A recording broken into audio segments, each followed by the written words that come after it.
We're live. We are live. We have a, is it a pentabox? Oh, okay. We have something like that. Yeah, we've got all sorts of new looks for us today as we do this live stream. This is great. Yeah. I don't know what's going on in that top area. Oh, I just see a bunch of red lines. Yeah, that should update. Like, are there redacted stats? Like, hey, quick, nobody tell us about total yardage. Right. Now, once the game starts, you will see that portion at the top update. Okay. So we should be good in that. You don't hear the audio from my stream, do you? I don't. Okay, No, I don't. just making sure. I don't. We got to make sure we are synced. I don't know what the easiest way to do that is.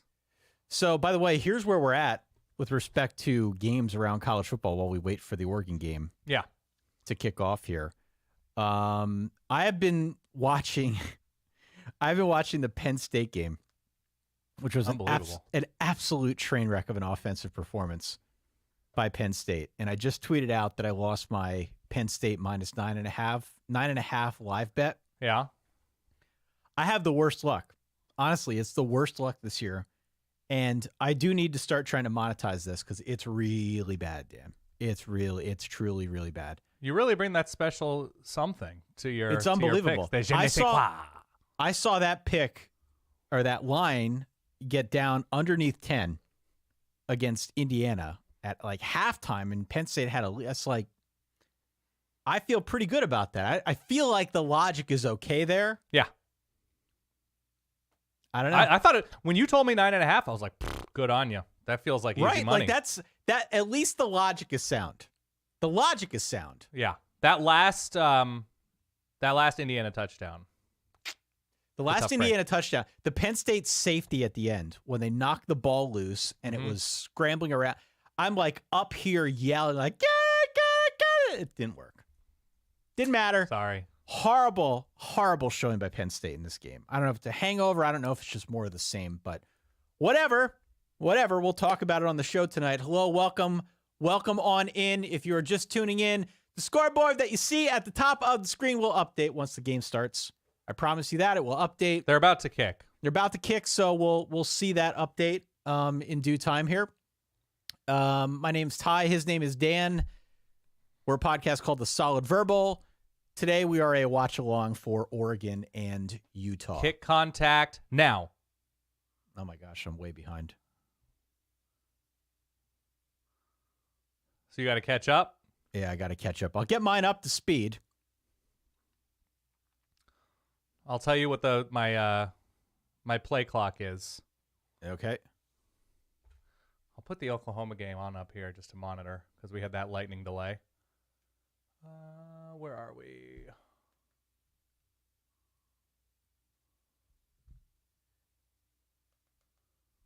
All right, I've got my quad. All right, 15, 14, 13, 12, 11, 10. I got it in a quad box, so we're okay. Okay. We're okay. No, I'm talking about the Oregon play clock. 5, 2, 4. 1. They're going to take a timeout. First play of the game. Nice. Or a delay game. Nice. Great start for your Oregon Ducks. Not ideal. I'll say it. So I've got the quad box situation at the moment, Dan. Yeah. And we're going to want to get a... I don't know if you want to pause yours by like 2 seconds. You're about 2 seconds ahead of me. In the quad, I've got Oregon top right. I've got the Florida-Georgia game bottom right. I've got Notre Dame Pitt lower left. And in true YouTube TV fashion, Bethune-Cookman Grambling State in the upper left-hand corner. Nice little completion of Tez. Yeah. Are we getting Utah-Oregon stats here, or are we going to leave? No, we'll get them. Okay. Yep. So here are the different views that we've got today, Dan. We've got the scores, obviously. When Oregon's got the ball, we can go to this, but they don't have any stats yet. And then we've got that for Utah, if and when we get some stats to update. So there we go. There's the first down. I got to go run and get a baby monitor because my wife decided not to bring it down. Here we go. 1 second. I'll be right out. Very good. Welcome one, welcome all to the live stream. We are going to have live updating stats here momentarily. Promise you. let us know.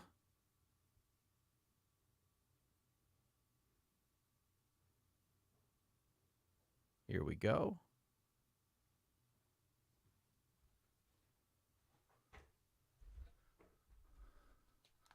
What'd I miss on first down?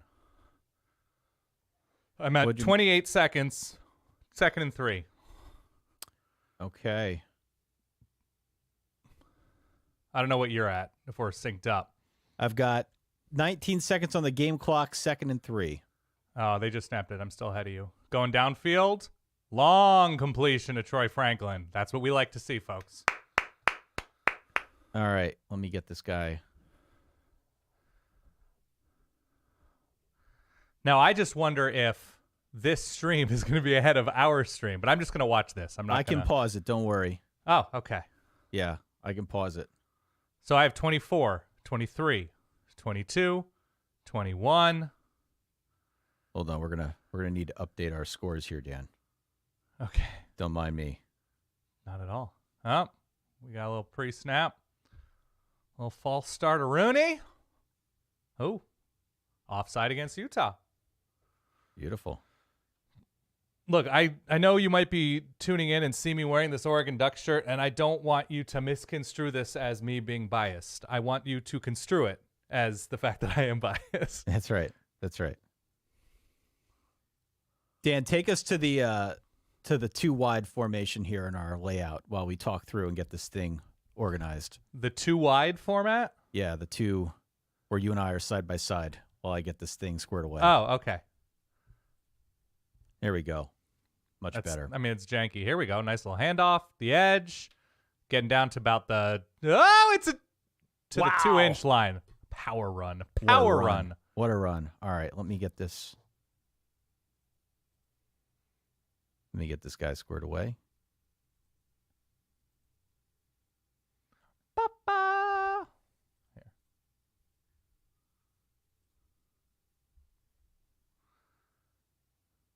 Looks like a touchdown, folks. Looks like a touchdown, Ducks. Dan, that's quick. That's so quick. And it was Nick's downfield. Already have a text. Jeff Schwartz has weighed in with, well, that was easy. Wow. Crazy, right? Yeah. Absolutely crazy. All right. We are getting our... You getting all situated? I'm getting situated. The Utah version of the live stat tracker is lined up differently than the Oregon one. Oh. They add a little bit more to the top. Little zazz? Okay. I don't know about zazz, but they add a little bit more. And so we're having to make a few modifications. It's okay. Promise you it'll be ready in a second. Why don't you tell here, I'll load up my stat tracker just so while you're doing that I can update stats audio wise. Yeah. I'm always looking to keep the show moving here. All right, I've got that loading. I feel great as an Oregon fan. I'm not going to lie, Ty. That's a pretty hot start. It's like how Penn State started, except the exact opposite. Literally the exact opposite, yeah. So from that drive, 7-0 Ducks very quickly, despite that initial penalty. Good quick ball movement, good downfield.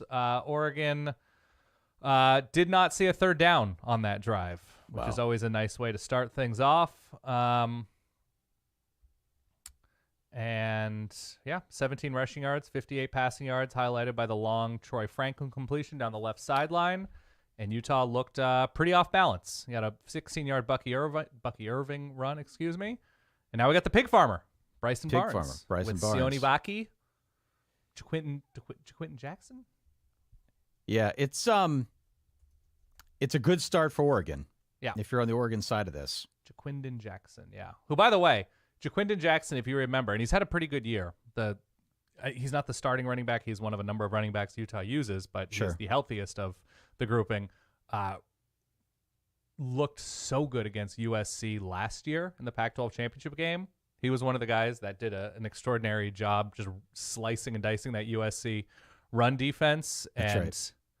Rightfully gave Utah fans a great reason to be excited for this season. And they've been beat up there. I think Chris Curry's hurt. There was another Utah back down. And so he has been relied upon until Sione Vaki came in to sort of relieve some of that pressure and has done a great job.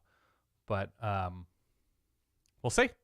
This is the big key for Oregon right here is going to be setting that edge because Utah has been, the last couple of weeks, really great at slicing and dicing on the outside. Yeah, exactly. I'm curious to see how they respond here. I mean, that's sort of the big thing, right? Sure. Jeff texting, that option is a new play. That little speed option look that they had on the touchdown run. And that's a big thing Oregon fans have noted is that for as athletic as Bo Nix has shown himself to be in his last 79 starts as a college quarterback, he hasn't been running this year. And he hasn't even really been trying to sort of single-handedly make big plays, which is great. You don't want to see somebody take too much of that. But you'd like to see the threat of that and, the zone read and maybe some design runs here and there. Bill, does donating some money help at all? I wouldn't mind dropping some sweet cash. For ballers always provide entertainment. Totally up to you, Bill. Totally up to you. If the mood strikes, we won't turn it down. We've got one from Danny if you want to I throw saw that one up on that. the Shout screen. out. And worth checking out verballers.com, and you get something back for your money other than just the satisfaction of helping the show out. So if you're not already doing that, Bill. If you're not already doing that, that's right. Yep. All right. So we got a downed kick. Out to the 25. Apparently, Kansas, Oklahoma's getting crazy, according to John in the comments. Yeah, that's a game that had about like an hour and a half lightning delay. Correct. And, as it were, Kansas has, I think, acquitted itself quite well in that football game.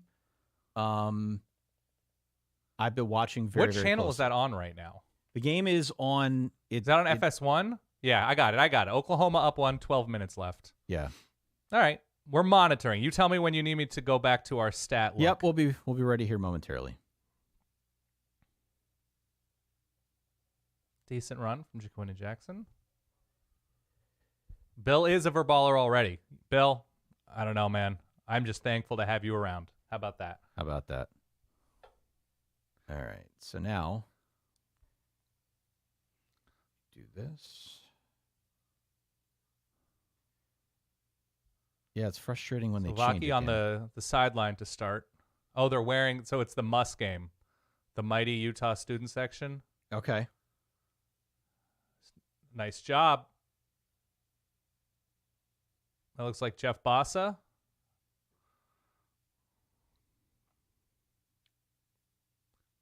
Apparently there was a targeting call in Oklahoma, Kansas. Man. All right, so we're on like the 3-inch line. Kansas with the ball, empty set. Oh, no, not empty. Excuse me. They're in the pistol. Touchdown, Kansas. Woo! Wow. Spicy. That is spicy indeed. 3rd and 4 for Utah. Nice little pitch and catch. Little crosser. Okay.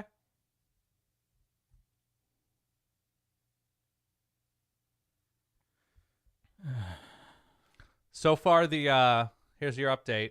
So far, the 2.5-year-old is, let's see, baby monitor, still sleeping. Still sleeping. Okay.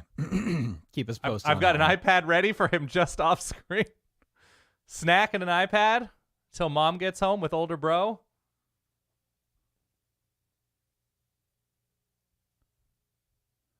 Got some play action. Downfield, a little too much juice. A little too much juice, Dan. Bill, look at Bill. Look at Bill right here. All right. Ty, what are you going to buy with your take here? Some Thai food tonight? Hopefully not another bet, to be honest with you. Yeah. It's been a rough go of it so far this season, man. Just brutal. Absolutely brutal. Yeah, it's been a rough go, man. I'm not going to lie, but that's 2nd and 10. 2 backs in there, 1 in motion. A little underneath. Good tackle. Good stick. Who is that? Number 0. I think that's Tysheem Johnson, the Ole Miss transfer.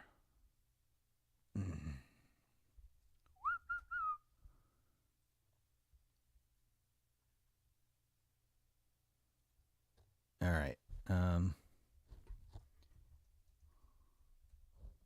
right, 3rd and 2, Ty. I hope we're synced-ish. Kansas failed 2-point conversion, by the way. Yep. Okay. Bill says no bets. No bets? No bets with that cash. Yeah, that's probably a good call, Bill. And Oregon gets the stuff. Big stop. Okay, here it is. Quick 4th and 2, midfield, Ty. Yeah. You go for it? I think you have to. I would. Looks like Utah is going for it. Here comes Quindon Jackson. I think you probably need to take some chances early, don't you? I assume so. Yeah. I would take some chances because Oregon's got the offense. Tight look from Utah. Play action. They're bringing in a flag. That was catchable? Ooh, unless we have defensive holding, which we might. That would be surprising if they let that flag stand. He overthrew. I mean, it could be defensive holding, but he overthrew him by about 15 yards. Yeah.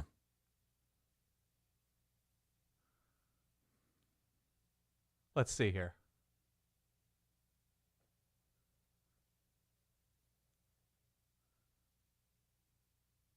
We believe that's a catchable ball, Ty? It seems like a stretch to me, to be honest with you. They never call uncatchable. That's true, CJ. Yeah. That's sort of a fan fallacy. Yeah. All right, can't bail him out there. Kind of just looked like he slipped on him, but penalty's a penalty. We got a flea flicker. No, sir. Did he catch that? He caught it, but he was out of bounds. Good Lord. All right, we've got KC Ute donating $5 to the cause. Ty, you're near like delivery and a tip tonight here. KC Ute saying Utah fan and Verballer here. This game's going to be bad for my health, especially if this goes into the 4th. Go Utes. KC Ute. All right. We appreciate it. We absolutely do. Thank you. And look, if we can exclusively do live streams and have people donate money for the entirety of our annual salaries, we will. Hear, hear. Hear, hear. All right. We got more run up the middle. It's a decent run. Decent power run for Utah. Oklahoma turnover. Kansas gets the ball back. Man, that's crazy. Absolutely crazy. All right. Until we get that stat broadcast up, I'm going to put up here. Here's Ty's tax return from 2022. Here's Ty's home address.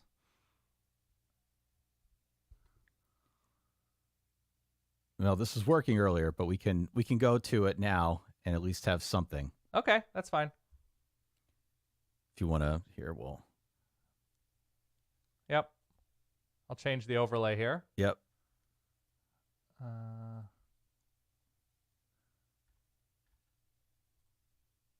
Oh, I'm messing this up big time. There we go. There we go. All right. So we sort of have something. We have something. We will tweak this, I promise you. For another 4th down, Tyler. Let's see what kind of... I don't see the exact personnel yet. I really like this from Utah. Yeah. Like, it's draining to get 2 4th down conversions if they get this. So they're going pretty heavy. No, sir. No, sir. That's Oregon ball, friends. That's Oregon ball. Yeah. Big stop. By the way, Florida has scored first on Georgia. 7-0, 11-19 I think we left. could have a spicy little afternoon sketch spicy here. little afternoon, Dan. I don't love this call for Utah. Yeah. You have running backs. I've got a Mace effing Funa edition from Jeff. Mace Funa, of course, you remember, he had the pick 6 against. Oh, looks like we have a touchdown and a flag, Kansas. Yeah.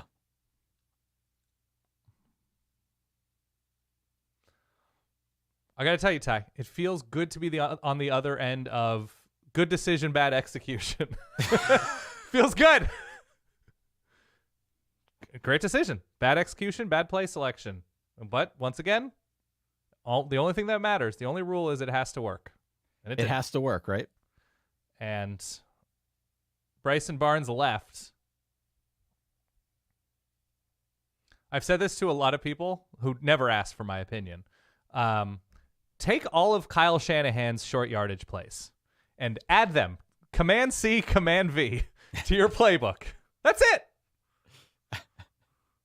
Yeah, I mean, make them stop Kyle Shanahan's misdirection in short yardage situations. Now, he has George Kittle, and not many college teams have George Kittle. No. Well, But that's still, just it, right? The spirit of it Yeah. is just like... It does, yeah, I don't know. Something about fourth downs this year for teams has been just freaking brutal. Just absolutely brutal. Well, what I think it is, to me, is I think teams are smarter and more aggressive about going for it on fourth down. But with that comes many more opportunities to see failed fourth downs and to open up to the world your fourth down decision making, because it's not just the decision to, it's the decision and how. Right. And so we've seen a lot of creative bad hows. That's right. This is barely English, arguably not English. Yeah. But that's where we are right now. I think. All right. Think that's Anything right. interesting? Did Boston College win? I believe so. Yeah. They beat UConn. Yeah. 9-3. We have to come up with some sort of Boston College 9-3, like our drive to 6. Yeah. With the line Boston to College, as you said, as a full-on 9-3 bowl team, the line to 9, Ty, will be truly remarkable. I mean, they survived. Who did they survive? Holy Cross? Survived Holy Cross. Yeah. Yeah, and they lost to NIU to open the season. That's right. And the ACC is a weird place. After last night, Syracuse just getting bombed by Virginia Tech, Iron Drones. That was absolutely brutal. And the Hokies. That was brutal, Dan. It's a wild place. Yeah, that was brutal. Just brutal.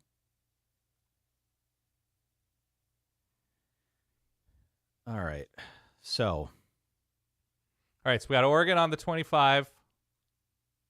And just big lanes, but really nice play there from, looks like an inside Junior Tafuna. They're saying a fumble.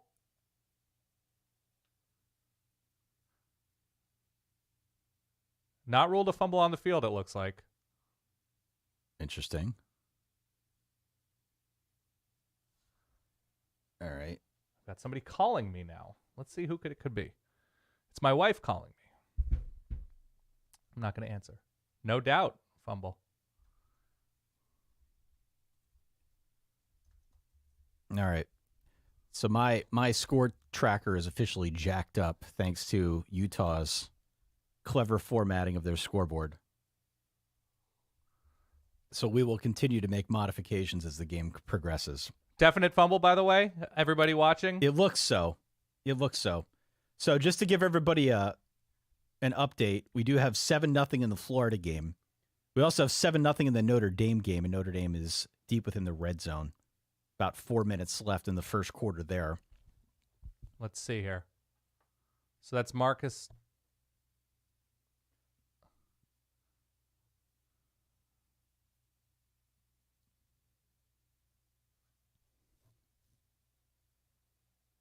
All right. We got Danny with the super sticker here. Okay. Funding our pivot. Yeah. The full-on pivot, Dan. Can't do that. That's my big take. Can't follow up a huge fourth down stop with... That was bad blocking. By the way, here is... And a great individual play from Here are Junior the scores Tafuna. around college football at the moment, for anyone wondering.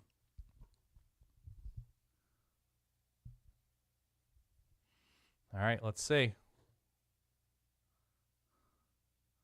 They're running into a wall here. It's good for Oregon. Oregon, that's been the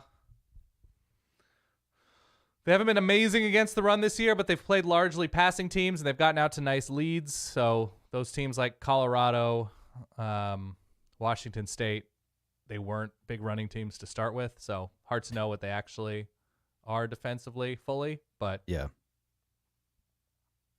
What time is Notre Dame kickoff tonight? Notre Dame's on right now. Oh, it's on right now. Update. They're up 7-0. They're about to go up. They were about to go up 14-0 until Sam Hartman threw a tipped interception. Deep in Pitt territory? Deep in Pitt territory, yeah.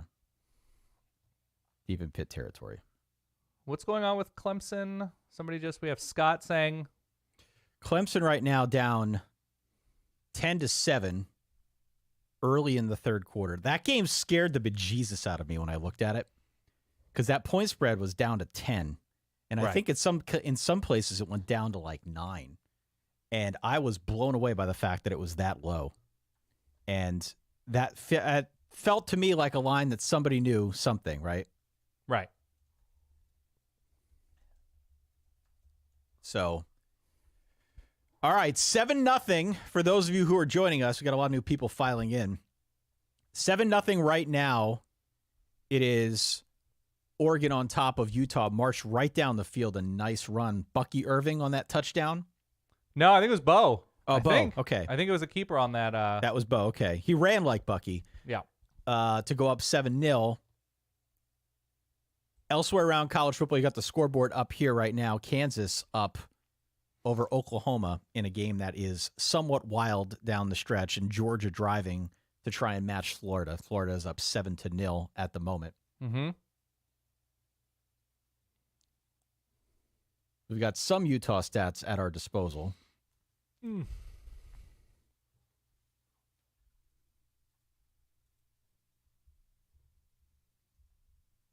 Georgia first and goal per drunk engineer.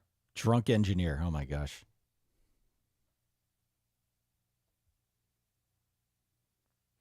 All right. Looks like Oklahoma is on their own 42 on my stream. I've got a light right here, Ty, that's lighting up my beautiful head. And it's positioned right where Dylan Gabriel and the backfield is. Okay. So it's sort of a mystery once the ball snaps. What's going to happen? I'm blocked exclusively in the most important part of the screen for Oklahoma football.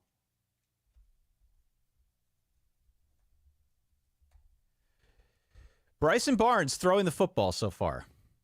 Yeah. Your thoughts? Like this season or today? Today. Oh, he's been off. He hit a couple. I don't expect much from him. Even if Utah wins, I don't expect him to do much against this team. They had the conversion, I think, on third down, the crosser that had some yards after the catch, and another short throw. Is there another interception from Notre Dame? Sam Hartman tipped interception. He has 2 on the day? I don't have that in front of me, Dan. I've been trying to fix our stat thing here. Okay, I can tell you. Thanks to the University of Utah. Sam Hartman, 2 picks with 2 minutes left in the first quarter. All right, we got 2nd and 7. We got run off tackle and nothing doing. Oregon is. That was actually, he fell forward nicely. See, this is going to be a problem for Utah if they try to play that style game and they can't get anything going. They're trying to shorten the game. They're trying to shorten the game, right? And you don't blame them for doing that. But, if that's the way this thing is going to go, then that's going to be a problem. Hot boy is what Gus is yelling right now. Hot boy? Yeah, there's some sort of signal or something for Utah. Hot boy, hot boy, hot boy. All right, let's just see if this works. Got 3rd and 5. This is what you want. Obvious passing downs for Bryson Barnes. Throwing it away. Oh, nope, he got it. I think he's short. Well, I think he might give it to him. Yep. You think you got this? We're looking good? We're getting there. We can flip our layout here back to the 2 wide in a moment, and I can fix the rest of it. I had a whole thing set up for this, and then unfortunately Utah decided to reformat. Look at this comment. Can we talk about how Sam Hartman's playing worse and worse with each segment of facial hair he shaves off? That is a good one. It is a good one. Thank you, Shay, for hopping on. He just throws it out of the end zone. Yeah. Well, this will be a win. If Oregon can hold Utah to a field goal here, with that kind of fumble. Just a heads up, Bill says, y'all can sync Dan and Ty with your TV by pulling it back a few seconds on the Verballer stream. Just a good FYI there. Thank you, Bill. So, if you're a Utah fan, what are your thoughts right now? Because you're getting plenty of Oregon thoughts. I mean, first off, you're in the red zone, right? So you're in the red zone, but if you're going to try to play that style of football against Oregon, that power football, it's probably not going to work as well as it's worked against the other teams you've played so far this season. That's the inherent issue here, defense, right? Yeah. This is the inherent issue. And if you see number 4 right there, that's Justin Jacobs, the really good Iowa transfer linebacker. The transfer from Iowa. Look at that edge he sets right there. So that's the problem, right? That's the problem. And I have no doubt that Sione Vaki is going to get his at some point because they found really creative ways to use him. I also think the book's out on that. I think if you're Oregon, you know that that's pretty much the playmaker of note right now on this Utah offense. And I don't know if anybody's terribly confident with Bryson Barnes. I also think a nice little run. There's a little bit of Utah's offense, Dan, that's Iowa, i.e. post quarterback. They don't necessarily need a game-breaking quarterback in order to win these football games. They're just kind of sound across the board. They play physical at the point of attack, and that's how they get theirs. Right. But if they're not able to do that, then that's a problem, right? Yeah, here's what's going on. So they're going to hold him to 3, pending maybe there's a fake here for Utah, and he makes it. He got it. No, the big thing for Utah is last week against USC, as soon as USC started stacking the box and forcing Bryson Barnes, it became a lot more difficult for Utah to move the ball. And so that's nice from Utah to turn a turnover into 3 points. That's smart, which is good football. But also, you got to limit some threes, have to be 7s at a certain point. You want to flip us over? Yeah, okay. All right, let me get this squared away for us here so we have a better look at our stats, if that's cool with you guys. That's great by me. So 7-3. We've also got 7-3 in the Florida-Georgia game as Georgia was held to a field goal. Florida with the ball back again. And a really nice run off tackle to the right-hand side, sort of a handoff sweep, Trevor Etienne. So this is a game that could get quite interesting, if I'm being honest with you. Depending on the way that these things shake out, when Florida's on offense, especially if they're able to move the ball in Georgia, this could be a really interesting affair to say the least. Do you want some updates from over here? I do. Okay, 1, we still have a 2-year-old sleeping. Okay. Yeah. Okay. Number 2, I got a text from my mom. She sent me a loaf of what she is seeing as sesame gochujang bread from the farmer's market. She said it's fantastic. You would love. So there's your Calabasas Farmers Market update. And number 3, I got a text from my wife, who she is taking the older one, the 4-year-old, to a tennis class. And she said, I'm so mad at myself. And I said, why? And she said, I forgot his racket. And so there are a limited number of things you need to remember to play tennis. And we're down a racket.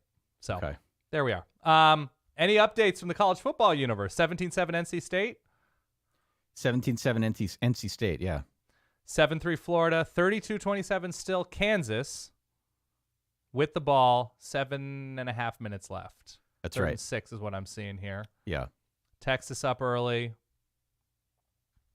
How did Texas score? Malik Murphy already has a pick, but Malik Murphy, let's see what his line is looking like. 4 of 8 for 38, underwhelming. Texas scored by returning a punt for 74 yards. That'll help. Okay. And in the comments, we have Louisville up 14-0 on Duke. It looks, I saw Riley Leonard warming up, and people were saying he was going to be a go. It looks like he is 4 of 6 for 27 yards. Okay, so he is playing. Man, people have been doubting him. People have been doubting Riley Leonard for the last 2 weeks. And I remember in the build-up to that game last week, of course, he did get hurt again, which sucks. Yeah. But in the build-up to that game, everybody was like, dude, there's no way he's going to play. He can't possibly play. Are you kidding me? There's no way he can play. He ended up playing. And until he got hurt, he played okay. It wasn't like it was game-breaking anything. Right. But it was good enough, at least, to be, I think, somewhat dangerous. We have Virginia 7-0 over Miami. TVD 1 of 4 for 8 yards and an interception. Wow. Slow start for the Canes. Mario, man. Watch out. You lose to Virginia, that's a real problem. That's a real freaking problem, isn't it? Agree. All right. Oregon taking the field. Hey, everybody. No fumbles. That's what Bo Nix is telling everybody. No fumbles, everybody. No fumbles. No fumble to fumble. There's Will Stein. Happy Will. Do you like Will Stein? See, there's Bo Nix keeping. I think there's a lot to like about him. I didn't love those moments against Washington. And our friend Jeff, who does our Spooning with Jeff series, would like for the Oregon offense to dictate more than to react to defenses more by running a lot of RPO. Okay. But by and large, yes, I think it's been a good hire. The offense has been very efficient at scoring, and you're just nitpicking at a certain point, which is what I'm doing. Yeah. Yeah, I mean, it was sort of a big hire when they brought him over because, right, Kenny Dillingham leaves. He ends up taking that gig at Arizona State. And so you're trying to figure out, like, all right, how can you continue what's been a pretty successful, I think you would say, pretty successful campaign. Yeah. But what we saw last season for Bo Nix, right? Mm-hmm. And has it lived up to your expectations? Has it lived up to 2022 caliber thus I'd far? say like 93% worth. I think going downfield needs to be better because they do have, both Troy Franklin, Tez Johnson, and Terrence Ferguson as big weapons. And so with Bo Nix's arm strength and how good the running game has been, they should be better downfield. Okay. All right. We've got a nice first down run. And you can win without it if you're Oregon for a good amount of time. Like maybe the rest of the way, they can probably win the Pac-12 playing like, oh, there we have a shot. So let's see what oh, see, that was a perfect pass from Nix. That was not on Bo. Right. Franklin had a step in the breadbasket, Ty. Yeah. We have Derek in the comments giving me props for pointing out Jason Bean's fourth quarter struggles. He threw a pick and Oklahoma's knocking on the door. It looks like we've got Dylan Gabriel. Ooh, tipped ball on the 2-point attempt. 33-32 Oklahoma. Plenty of time left. Kansas gets the ball back in 5.5 minutes. By the way, 2 weeks in a row for the Oklahoma Sooners. Yeah, the big thing what I was saying about Will Stein and the shots is when he was hired, one of the things he came in is he wanted to take a couple of shots per quarter. Like he wanted to be downfield, and it hasn't been there consistently this year. All right, we got 3rd and 7, Ty. 3rd and 7, all right.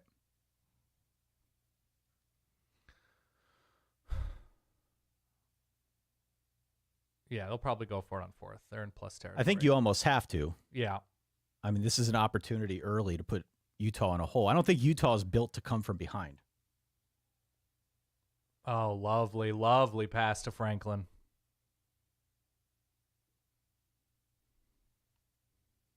$19 yards on 3rd and 7. I mean, this presents an obvious problem. An obvious problem, right? For whom? We got a quick snap and a quick 5 yards after that. Either way, it presents a problem for Utah. Oregon scoring as quickly as they have, as easily as they have, I think. Yeah.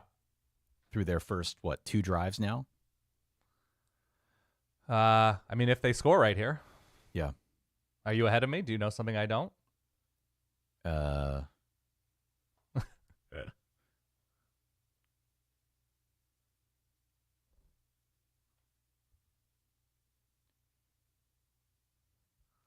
All right, I got 2nd and 5 here. 8 seconds left.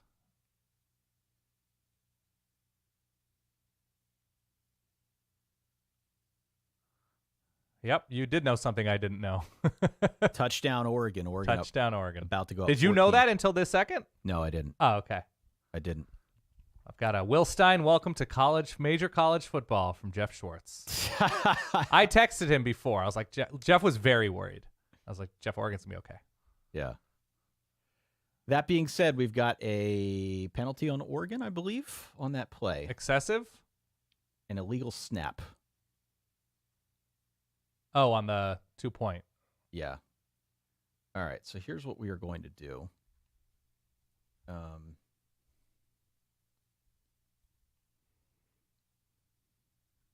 because the Utah Utes have screwed up my game thingy. So how exactly have they screwed it up? Well, when you put together the custom scoreboard, everything's based on where things are positioned on the screen. And Utah had their elements positioned differently. They're in a different spot than Oregon, which I did not know was going to be a thing. So with that being said, we are just going to create a different one and just put something basic up on the screen so we can follow along, because I think that's why people are here. We've got our Oregon and Utah live stream well underway by now. And so thank you to everybody for tuning back in.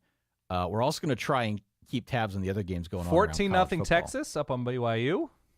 That's good for my lock of the week, right? That is nice. Louisville up 14-0 still. Notre Dame 7-0. Iowa State up 7-0 on Baylor. Auburn 14-3 over Mississippi State. No score Purdue, Nebraska. Still 7-0 Virginia over Miami. All right, let's go through. Let's go. By the way, the current live line is Oregon minus 13.5. Per our friends at the DraftKings Sportsbook. Not touching my live lines anymore, man. It's a bad. You're easily seduced. I am. All right, let's go 3 wide here. Let's do this again. You want to change the layout? And we'll add sure. We'll add our stats back in.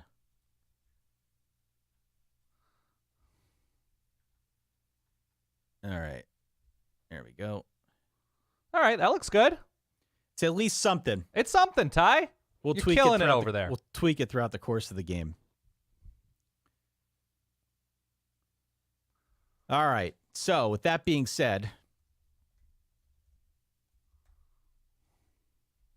14-3. How do you feel right now? Wait, so the World Series is happening right now? Listen, dude. Rangers, I've Diamondbacks? been working on our stat thing for the last 15 minutes. That's why I haven't said anything. Do not ask me any questions, okay? Thank you. As you were. Ty, what's America's current GDP? Also, talk to me about the context of such numbers. No, forget it. Forget about it. Try to add this in a little bit better here. There we go.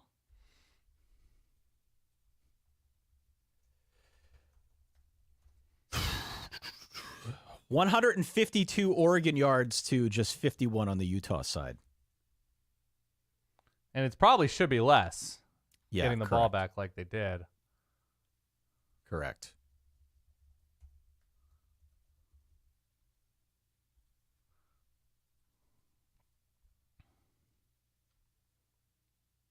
So do you think this is an Oregon-Utah heads-up referendum, or do you think that do you sense malaise from Utah, or is this Oregon just I think looking Oregon's strong better. and Utah? I think Oregon's better. Okay.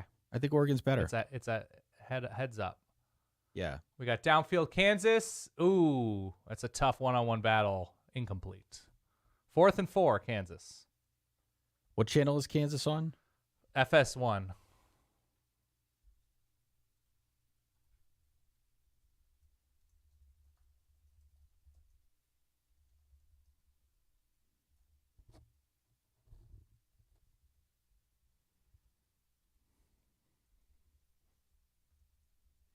Louisville up 14-0 on Duke early, Dan. Yep, I like that one. Very early. I feel pretty good about most of my picks this week. I really felt confident in Penn State, and I shouldn't have been. And like everybody, I don't know if how much. I mean, I know you watched that game, but I think who was outlining? It was like these Penn State receivers are just not doing much.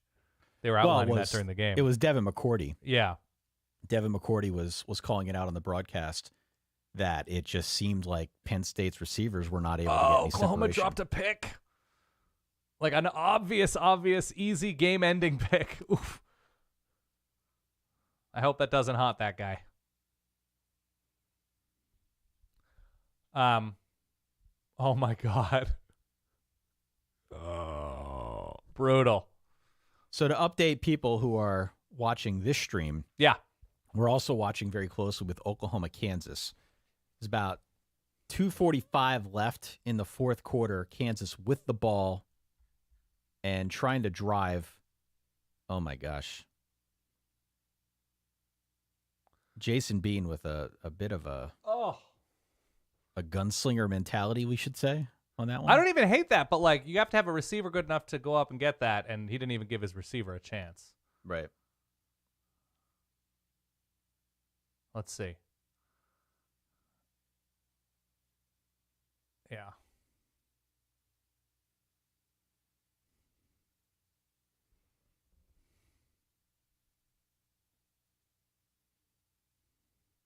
Getting a Dabo ain't happy.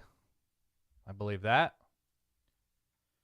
A big third down for Kansas, 3rd and 10. Oh, boy. There is a pick from Jason Bean. I mean, oh, not that kind of pick. Can't do that. Yep. For those who aren't That was watching, a pretty good call for me, right? Jason Bean in the 4th quarter? For those who aren't watching, Jason Bean throws a pick on a screen pass on 3rd and 10. Yeah. And it was telegraphed. Yep. You could see it on the broadcast. Clearly, Oklahoma's defensive lineman could see it as well. I would presume. Hold on. What's the line in this game? In which game? Oklahoma, Kansas. 9.5, something like that? 9.5. So they're not going to cover. They're not going to cover, no.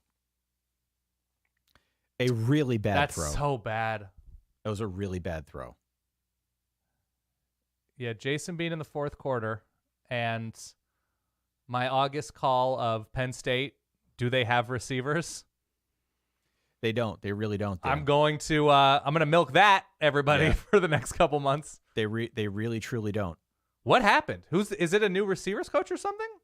Well, it is a new receivers coach. So there was some strife at the beginning of the year when their previous receivers coach was let go, and I had heard that he picked Oregon with the big pick. This is potentially going to get out of hand in a hurry here. Was it tipped? We may have to pivot to the Florida-Georgia stream, depending on how this thing goes. Oh, it was just it was bad pass, bad look. I mean, there are only so many ways you can hide Bryson Barnes, and he's been okay. Now Oregon's going to get the ball on what? The Utah 35? Utah 35, yeah.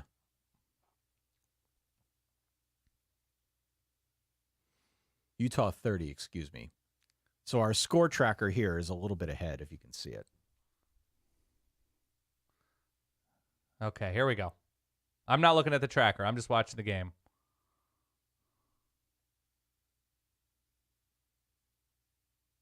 Nice run.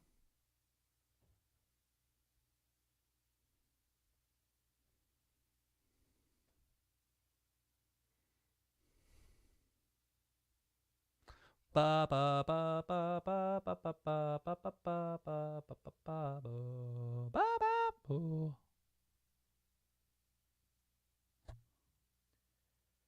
Wow.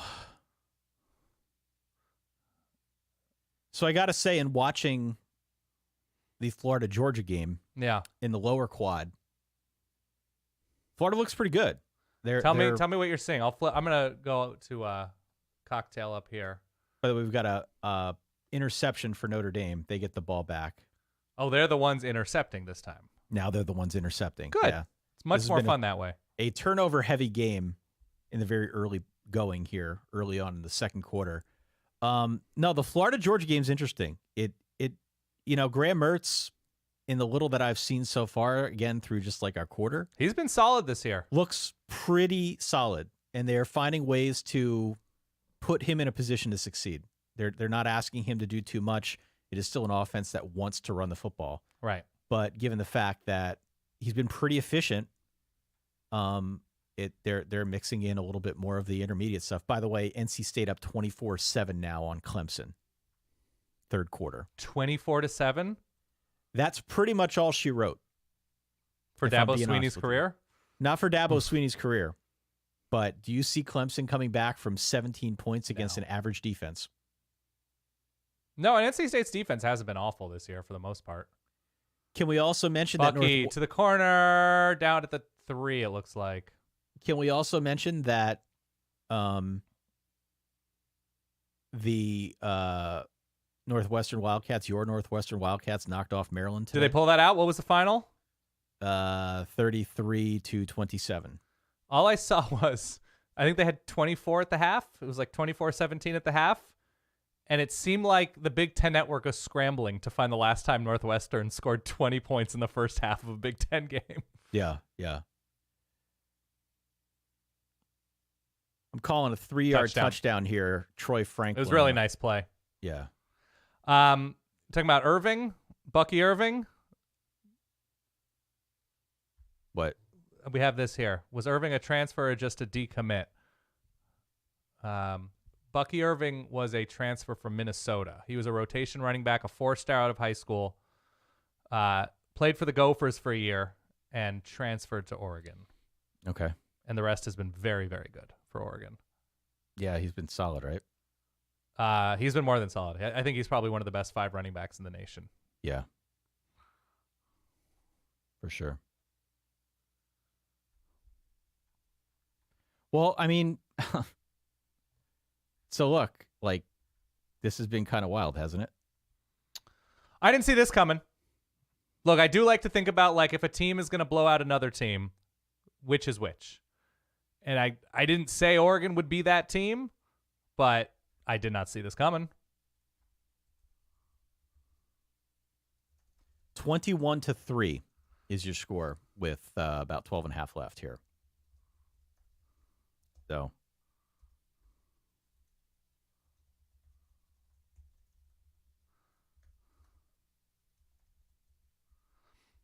I'm checking on the Oregon dark web right now to see what's going on.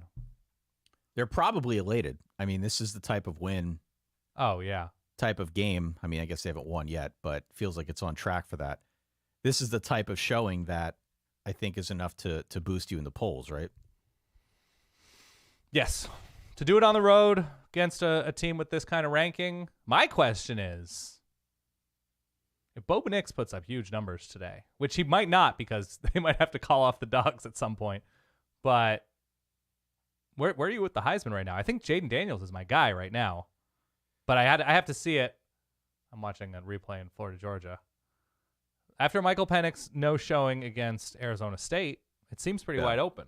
Well, and I think J.J. McCarthy right, but we don't grab the lead. Right. I'm not sold there yet. I want to see Michigan against somebody good and perhaps some more to come out about this story. Sure. But you still have to complete the passes. You still have to finish the runs. Yeah.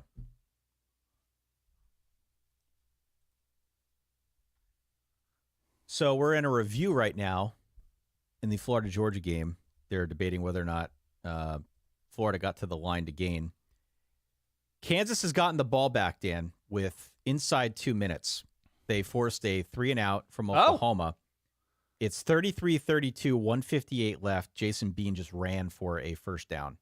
I will go to that now. I will go to there.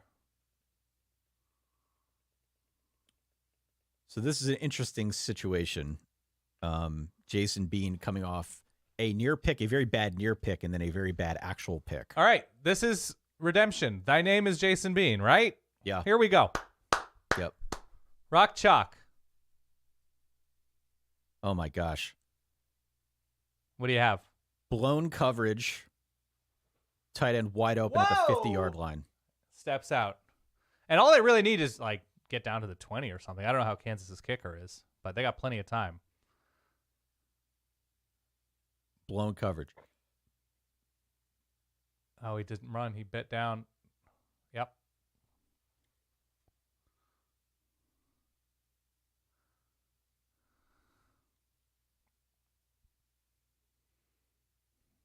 All right. Kansas. Jason Bean, 14 of 30 for 181. 2 picks. Throws it away wisely. They have no timeouts, it looks like, right? Yeah. No timeouts. Notre Dame Plenty also of time. driving down to the 15-yard line of Pitt. Okay. And a touchdown from Audric Estime. Could have driven a truck through that hole. 14-0.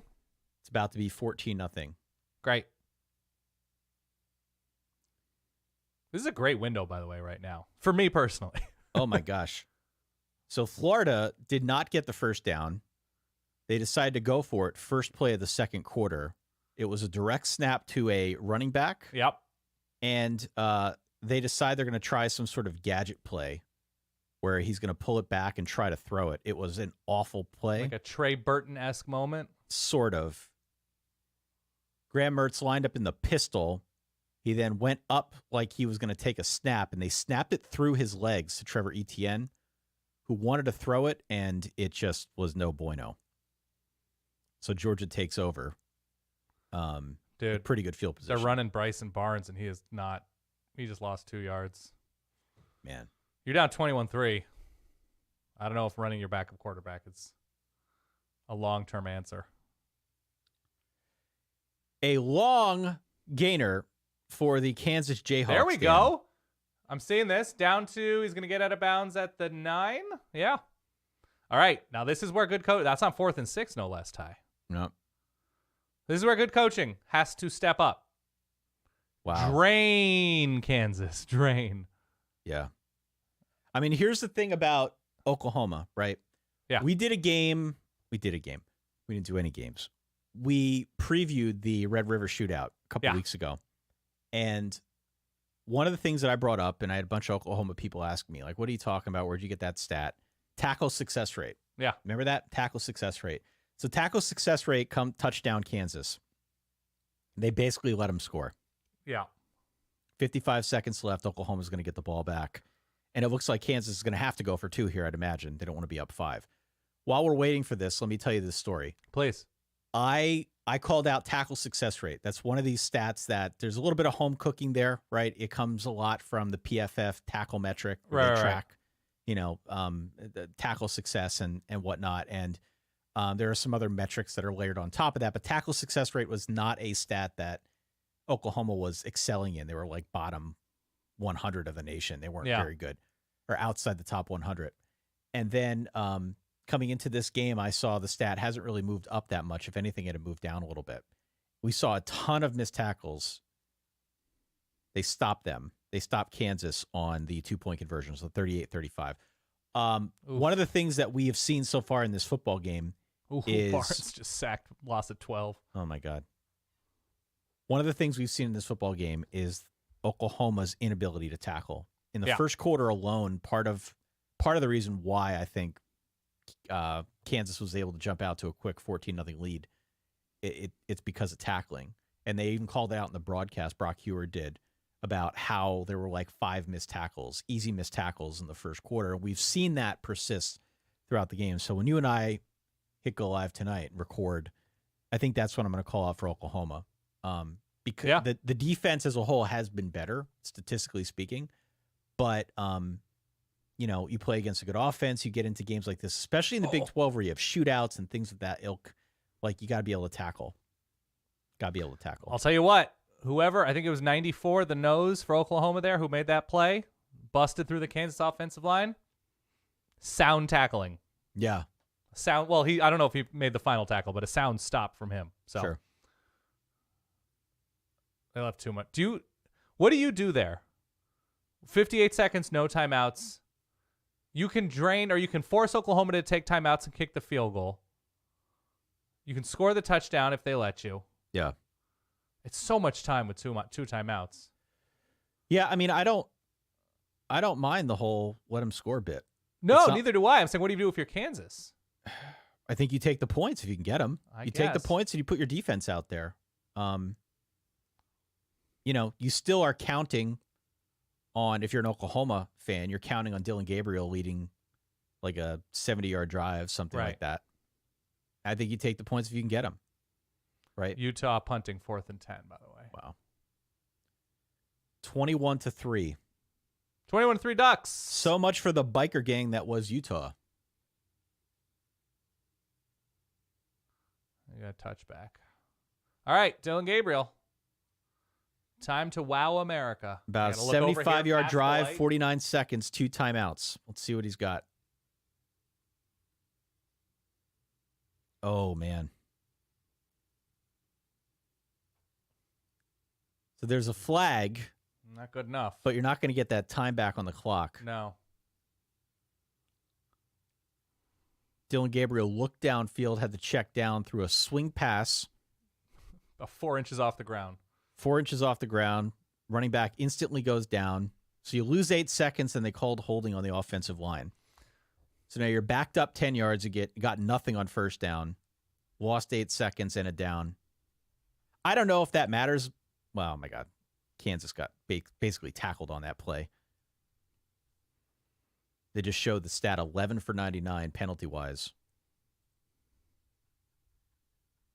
A bad pass on 1st and 20 now for Dillon Gabriel. 34 seconds left. It is getting late early here. Or getting late. Getting late. Kansas faithful are looking like they're ready to storm the field. So that's going to be a thing that we see if they go on to win this game. They are ready. They're queuing down near the barrier to the field. How's your stomach doing today, by the way? Much better. Thank you. Okay, good. Glad to hear it. So on 2nd and 20, they get most of it back. Oh, yeah. Is that Drake Stoops? Drake Stoops. For about 18 and a half, 19? About an 18-and-a-half-yard gainer. And Oklahoma's going to have to burn a timeout. I just don't know how you, Clock stopped, 21 seconds left. All right, so they'll have one timeout left.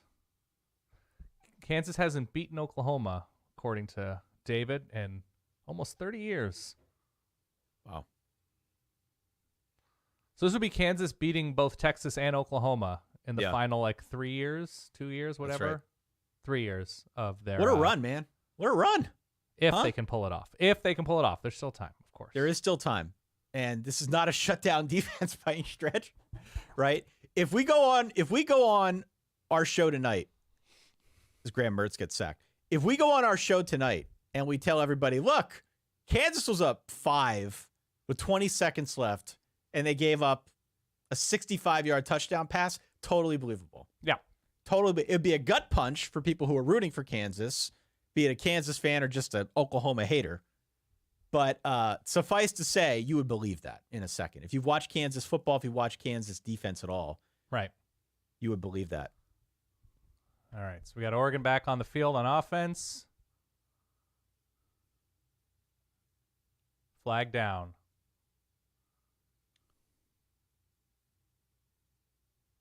Oh, my God. You've got to be kidding me.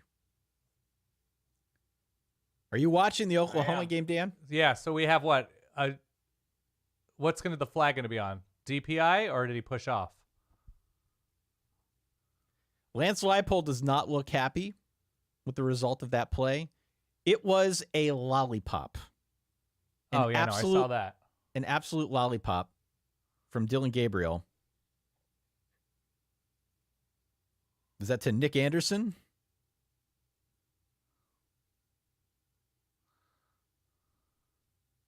All right, he gets about 11 Thompson. on Thompson, 1st and 20. It looks Wow. like it is Nick Anderson. No, it's Thompson. 38-35, 17 seconds left, 1st and 10. Oklahoma's got the ball at they need the 6. 27-yard line.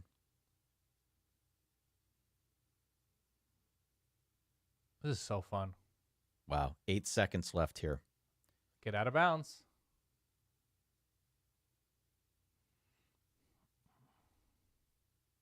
Absolutely crazy. All right. It's got about 3rd and 5. We are doing an Oregon live stream, and we are monitoring the situation in between Lawrence, Kansas and Oklahoma. Yeah, 3rd and 5 Ducks here. Student sections come alive a little bit. They're showing a pig face in the Oregon game. Yep, saw that. An incompletion from Dillon Gabriel. As he's getting hit, yeah. It's going to be 3rd and 6 with 3 seconds left on the clock. Yeah, they're going to go to the end zone. Yeah. So this is what it all comes Utah down may to. get off the field.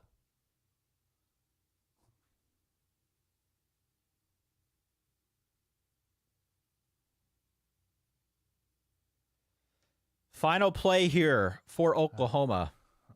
And a timeout is called shortly before the snap. We'll continue after the break.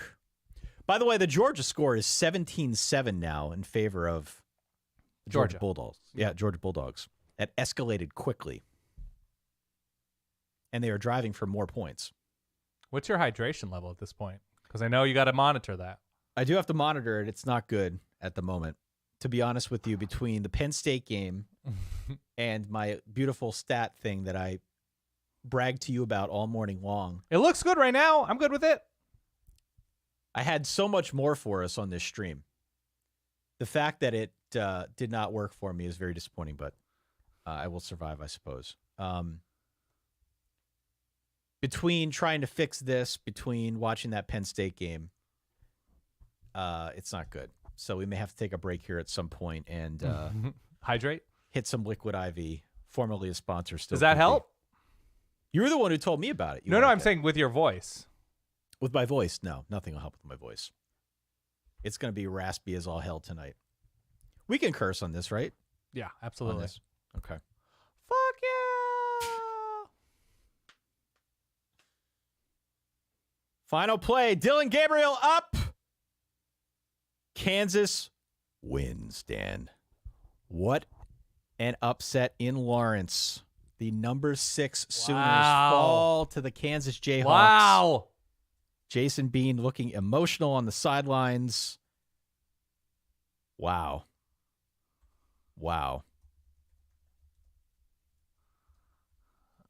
Okay. Got to be honest with you, man. That is a huge upset in Week 9. We have to lead with this game tonight. Probably. We have to lead with it. It's the biggest upset that we've seen in quite some time. Kansas was a 10-point home dog. Kansas outright, 38-33. All right, so we got Texas still 14-0. Malik Murphy still has not done a ton. Really? Real short stuff. Jonathan Brooks running well, it seems. I find that somewhat surprising, to be honest with you. That he's not doing super well against BYU? Yeah. I guess have some jitters. Now, BYU's got a decent defense. And I looked at that game pretty closely because I made it a lock. Now, when I made it a lock, it was 17.5. The line went up considerably. I think it was 20 when I saw it this morning. And that kind of freaked me out. Because usually if you got that much of the public on it, that's kind of a recipe for disaster. Virginia up 10-3 a little bit before the half and has the ball. On Miami. And I believe, Miami started out with the ball. So Virginia in a potential big-time middle eight scenario. Let's see what yard line they're on. Midfield with about a minute left.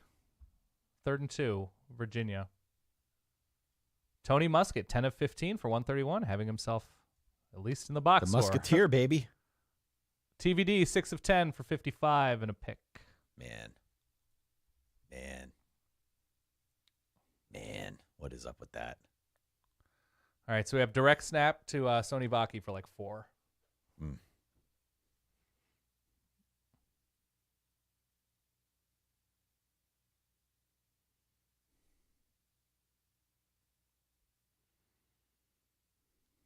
Let me know on the stream if you guys can see the stats okay. I could probably blow those up a little bit. You have to trust me, Dan. I had a nice logo thing with the scores. No, Utah fans are saying ditch the stats. Ditch the stats altogether. We don't need them? Okay, fair enough. Oh, nice run for Jaquindon Jackson. 24-7 Georgia. Wow. Things getting out of hand. Please let us know how Georgia's doing it right now. It looks like Carson Beck is having a very nice day, as is Dejon Edwards. Lad McConkey getting some big plays in. Yeah. Graham Mertz, 9 of 9, though. 9 of 9. That's not bad. Not going downfield a ton. They've got one long catch, and the rest is tiny stuff. Aaron's saying it's a little blurry. Okay. 3rd and 2, Utah. We'll fix Hand this. it off, and they get it.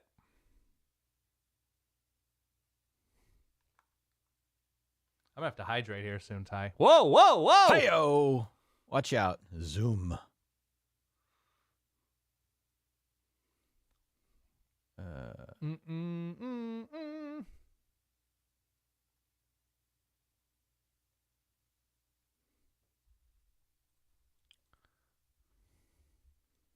Yeah, 21-3, Dan. 21-3, first and 10. I think my scores thing should still work. 5 minutes to the half. I'll hydrate at the half.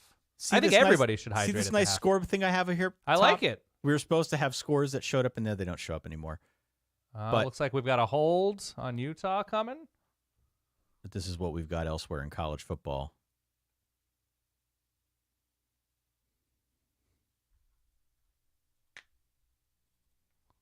Man.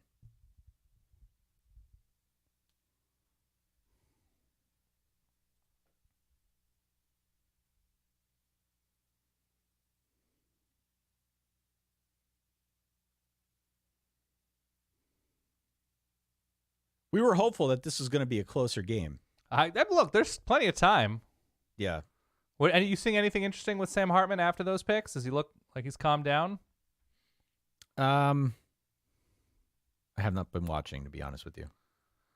All right. Oregon not allowing much. We got second and very long, about 17, 18.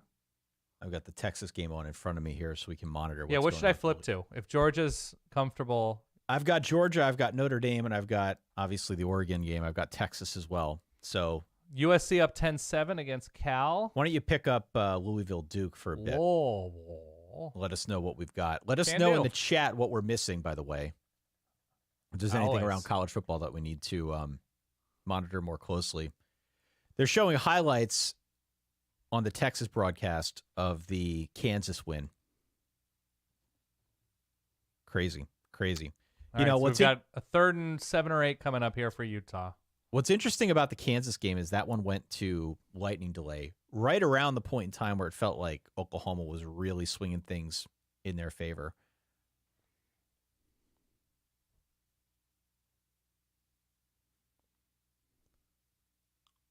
Let's see who's in here for Oregon. We got Mateo Uiagalelei. I think 17 Blake Purchase. Freshman. They have 2 freshman ends in, pass rushing specialists for this 3rd and 8. And they've been getting home a bunch. There's another good rush. Bryson Barnes trying to run for it and slides. Not going to get it. So here we have Utah in about a 4th and 4 with 3:25 before the half. We have the Kansas goalpost being ripped down. There's your update. That's funny.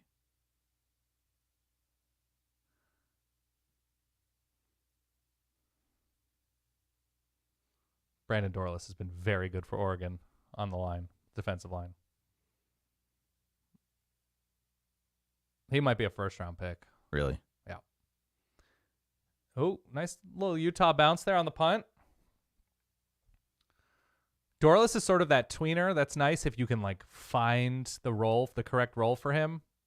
I don't know what he weighed. It might weigh around 290, but he's quick enough off the edge. So in a hybrid role, he's very good. I think he's a 5th-year guy too. So at times a man amongst boys. Made the stats a little bit bigger for the home viewer. Let me know if that looks okay. That looks good to me. I don't see the team stats, but listen, man. Don't push it. We've had a rough go with this technology. 21-3, man. I feel like we're gonna have to start vamping. Touchdown SC. We're gonna have to start vamping here pretty soon and talking about food and drinks or anything else. What's for dinner? It's commercial here. Louisville's driving. There might be an Indian food situation. Iowa State 17-0 over Baylor. What's your Indian food order? Chicken curry. Chicken curry? Chicken curry guy, yeah. Have you had chicken tikka masala before? I have. It's good. Delicious. Very good, yeah. Yeah. You going to get some naan with that? Do a little soaking? Cheesy naan. You need to get cheesy naan. Cheesy naan. I like the garlic naan, but cheesy naan sounds delicious. Yeah. USC Cal delayed by a protest. A protest? Yeah. Not a huge surprise. Just go ahead and jot that one down so we don't miss that one later. Manny says Brandon Dorlus squats 685 and can run 20 miles an hour. Good Lord. That's some F equals MA. Florida with a blocked punt, or had a punt blocked. and went, I believe, back out of the end zone. Georgia is just asserting its dominance at this point, Dan. Just asserting its will against Florida. We're about 9:30 left in the second quarter. That one goes back out of the end zone for a safety. So 26-7 now with 9.5 left in the second quarter. Just a runaway train.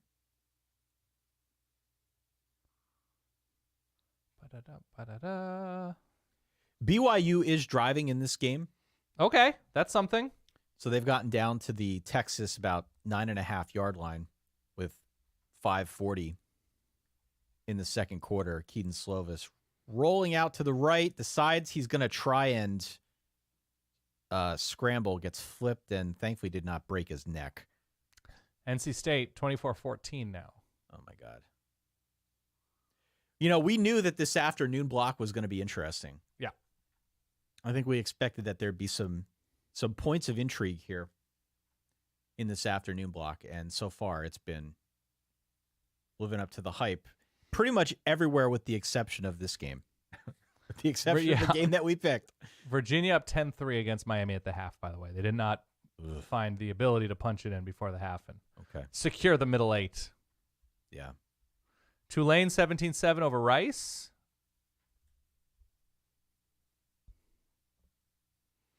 Second and 6, Oregon. Bunched.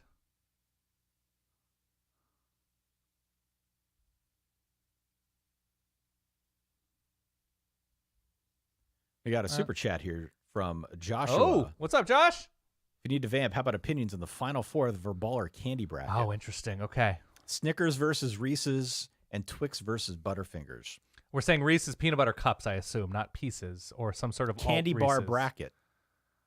Yeah. So perhaps Reese's found its way into the bracket there. I'm a Snickers guy. I probably take Snickers over all of these. Interesting. Okay. Let's see this 3rd and 5, then I'll weigh in. It looks like Notre Dame's about to go up 21-0. Nice pass from Sam Hartman to Holden Stays. Nice defense from 3rd down. Okay, traditional cups is what I'm being told for the Reese's. I will take Snickers over those, but if we were talking pieces, I would take pieces. Twix over Butterfingers because while I do enjoy a Butterfingers, how did Butterfingers make the Final Four? They're a dental threat. Yeah, I don't. Good band name, by the way. Yeah. I believe Twix to be better than Snickers. How about that? Thank you, Joshua, for the super chat. Appreciate it. Absolutely. Yeah. We do agree on Butterfingers, but that's about it. Dental threat. Dental. All right. I don't know. There's not much going on here in Louisville Duke anymore. What's the score? I think Louisville just scored. Again? 17-0. They kicked a field goal. It's right before half. The protest in the Cal game was over a professor, apparently. Over a professor? Yeah. I'm not sure for what. We probably shouldn't dig into for what, but that was apparently what transpired there. Let's just assume calculus and derivatives. So for those who are on the stream, hello, welcome. Give us a call at 855-VERBAL-3. That is our reverb line. I'm going to put that text on the screen. You're going to see me put that text on the screen because I apparently don't know how to use this software. But we want your phone calls. What we do is we do a show that we record at midnight Eastern tonight. Oh! Jumped the route. I thought he was going to pick it. I don't know if it went through his hand.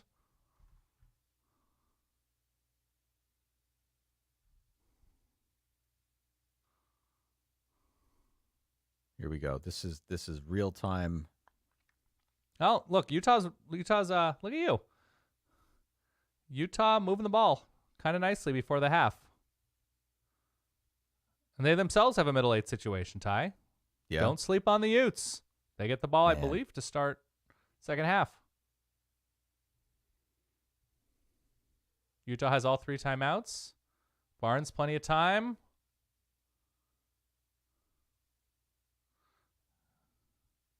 You watching this? I am. I've got it up on the screen. Clemson comeback, by the way, is what we're being told. Okay. Can't count Dabo out. So it looks like Clemson field goal. 24-17, 7 minutes left. NC State ball. 1-score game. Might have to change the title of this here broadcast to the Clemson cast. Oh. They're saying he made forward motion. Can I, for a second, talk about Oregon's future on defense? I'd love to. It's pretty bright. Yeah. It's pretty bright. I mean, they've been pretty adamant about recruiting beef and talent up front. Yeah, I mean, they're mean guys that can get off blocks. I think they're about to. So they just got a 5-star defensive lineman. They're about to get another one, allegedly. Oh, 3rd and 1 slips behind the line of scrimmage. Man. All right. Do you take points if you're Utah? That's a tough. You probably don't. You probably have to go for it. That's a tough field goal. What yard line is Utah on right now? The Oregon 30? Oregon 30, yeah. I don't know. Settling for 47 on 4th and 1.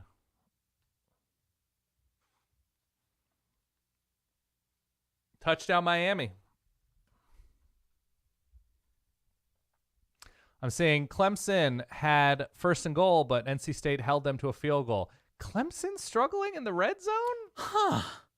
Weird. Huh. Weird. Huh. Who'd have thunk it?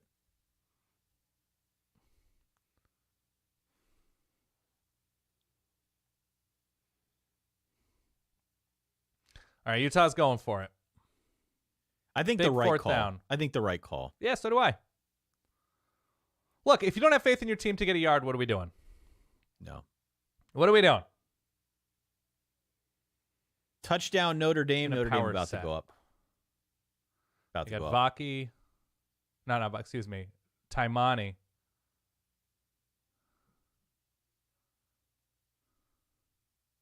Nice play from Utah. Nice play action look. Line held well. Oh, Get Miami of Ohio, sorry, scored. That's what I thought. Miami of Virginia's at the half. Ha ha. BYU with a field goal, 14-3 on the road at Texas. A beautiful 3. Beautiful 3. All right, so we've got Oregon, 14 seconds, Utah, before the half.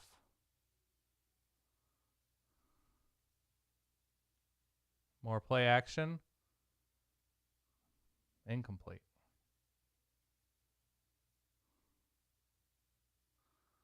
Looks like it was Jaleel Florence in coverage. By the way, I had a pick on our preview show. Yeah. Where I decided I was going to go with Houston plus the points against K-State. Really? They lost 41-0 to K-State. I thought I was pretty convincing. K-State just absolutely boat raced them. Absolutely boat raced them. Oh, free look at Barnes. Jeez.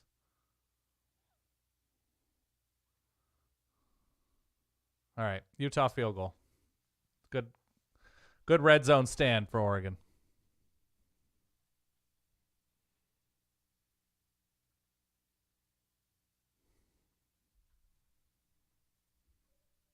You'll take the 6 or the 21-6 score, Dan, going into halftime against a pretty good team. Notre Dame's touchdown, by the way, was called back. And so now they're settling for a field goal at the gun here to go into halftime up 17-0 against Pitt. Repeat so it's that? been a pretty dominant showing so far for Notre Dame. What's the score? 17. 17-0? 17-0. How's Christian Veilleux doing? I don't have the numbers in front of me. I'm pulling it up. It doesn't look very good. 9 of 18 for 83 and 2 picks. That can be improved upon. Audric Estime, 10 for 67 and a tug. Chris Tyree, 3 for 62 with a long of 47. I'll tell you team-wise. Pitt, 1 of 5 on third down. Pitt with more penalties. Both have 2 picks. Seems ugly both ways, but look. If it's going to be an ugly game, be up 17-0, not down. Yeah. All right, so Utah's going to make this field goal, Dan. Okay. And we're going to go into halftime. Hydrate. 6. Hydrate at the half. Presented by Your Faucets.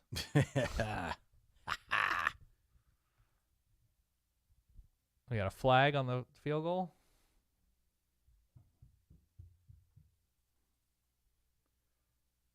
Any of these stats here of interest to you?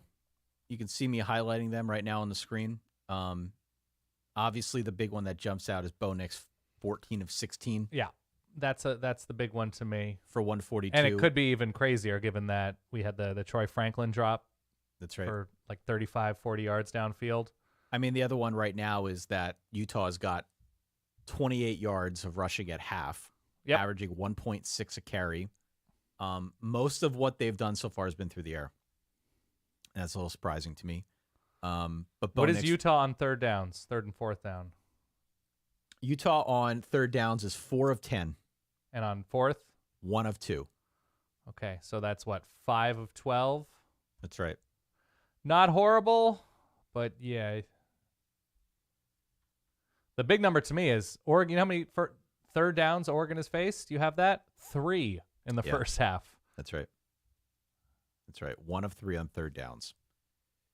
So that's really been the thing. I mean, Utah has had more time of possession. I don't think that's altogether that surprising. But Oregon's defense so far has been, we talk about havoc plays. Yeah. A lot. 3 tackles for loss and a sack. That's kind of rolled into it, but 3 in total. A bunch of pressures. Yeah. Yeah. So this has been a pretty good first half for the Oregon Ducks, to put it mildly.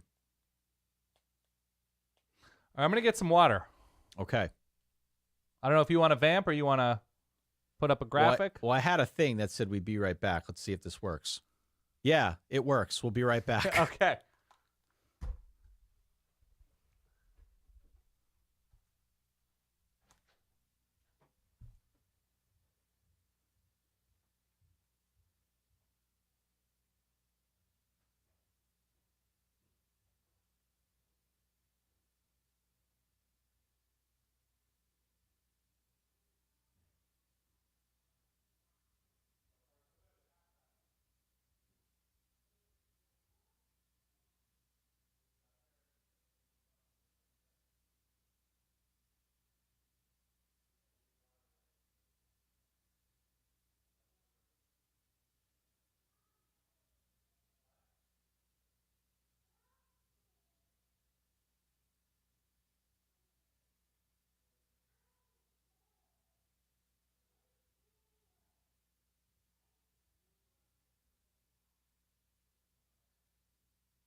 All right, I'm back. I don't know where Ty is. I'm going to watch the end of this Clemson game. Okay. That's 2nd and 1 Clemson. Not good enough. How are we feeling at the halftime situation?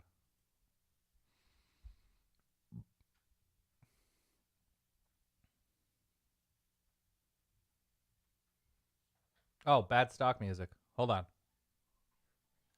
What's going on? Yeah.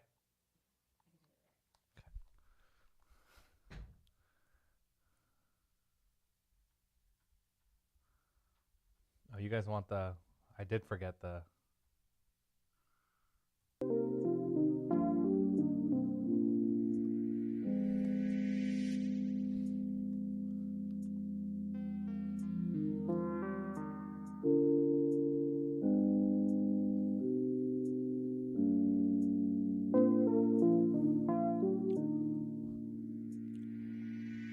(26-7) Georgia, 21-3 Texas.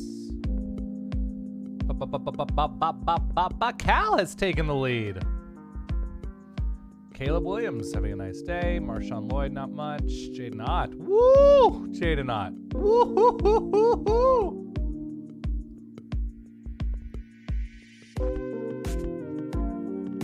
Send that screen grab to Ty.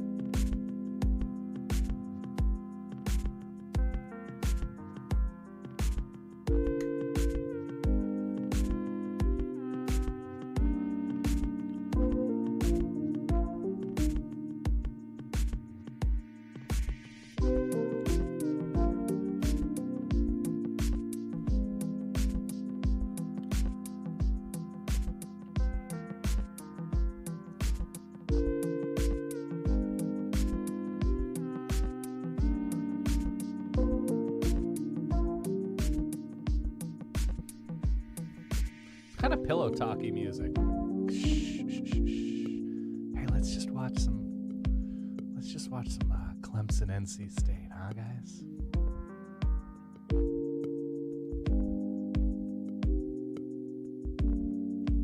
feel like I should be sipping on a Negroni. I don't even know if I like Negronis.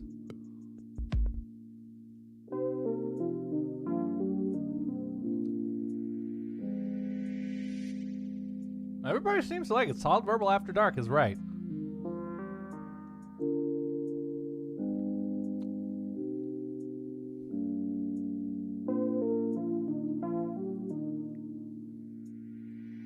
Vibes. Halftime vibes.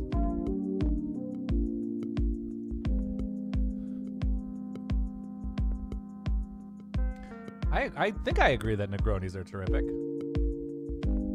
Look at Jaden Ott. Oh, they're in the nice... They got the Cal throwbacks today. They love wearing the throwbacks against USC. I know that.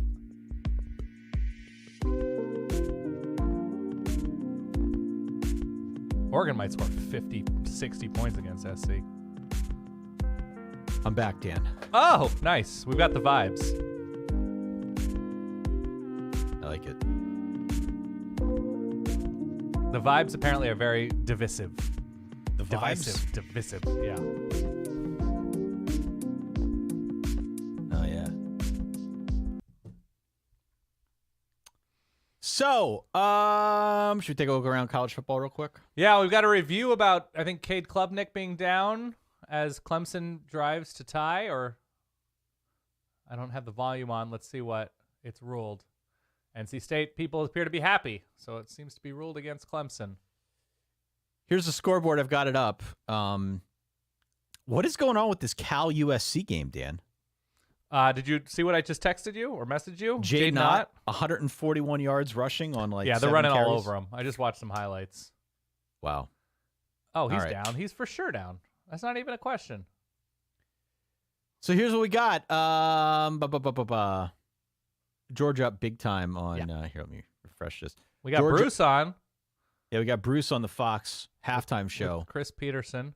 Georgia up big on Florida, 26-7. Texas up by 18 on BYU at halftime, 21-3. Obviously, we're watching this Oregon game, the Notre Dame game, starting to get out of hand. This one's going to go into the second half, I believe. This isn't fully Third and updated 19 yet. is where I'm at with Clemson and Cade.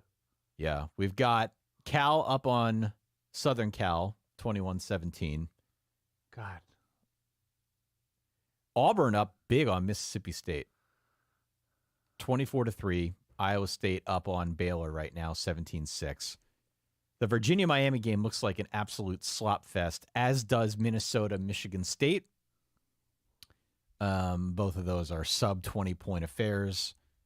Nebraska, speaking of slop fest, up 7-0 on Purdue.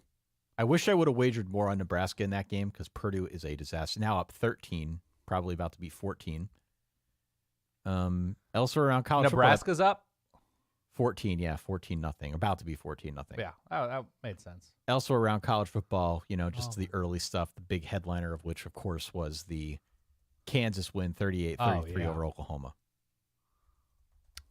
And that is your scoreboard update presented by LaCroix.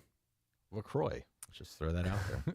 Clemson, by the way, coming into this game, and it's about to go down, coming into this game, 1.95 points per drive, 82nd nationally, paying Garrett Riley $1.75 million to do so.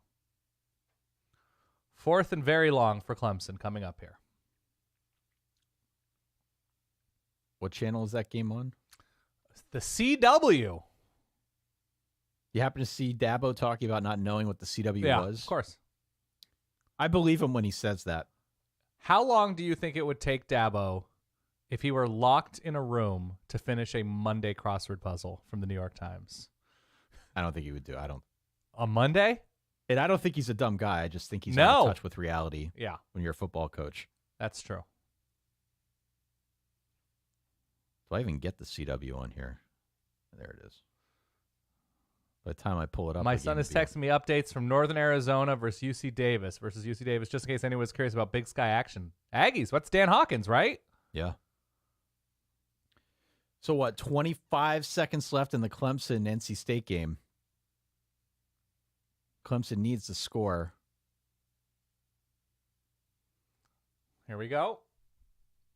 4th and 19. Oh, my God. Nope, he crossed the line. It doesn't matter. And it's incomplete anyway. Clemson dropping to 4-4 on the year.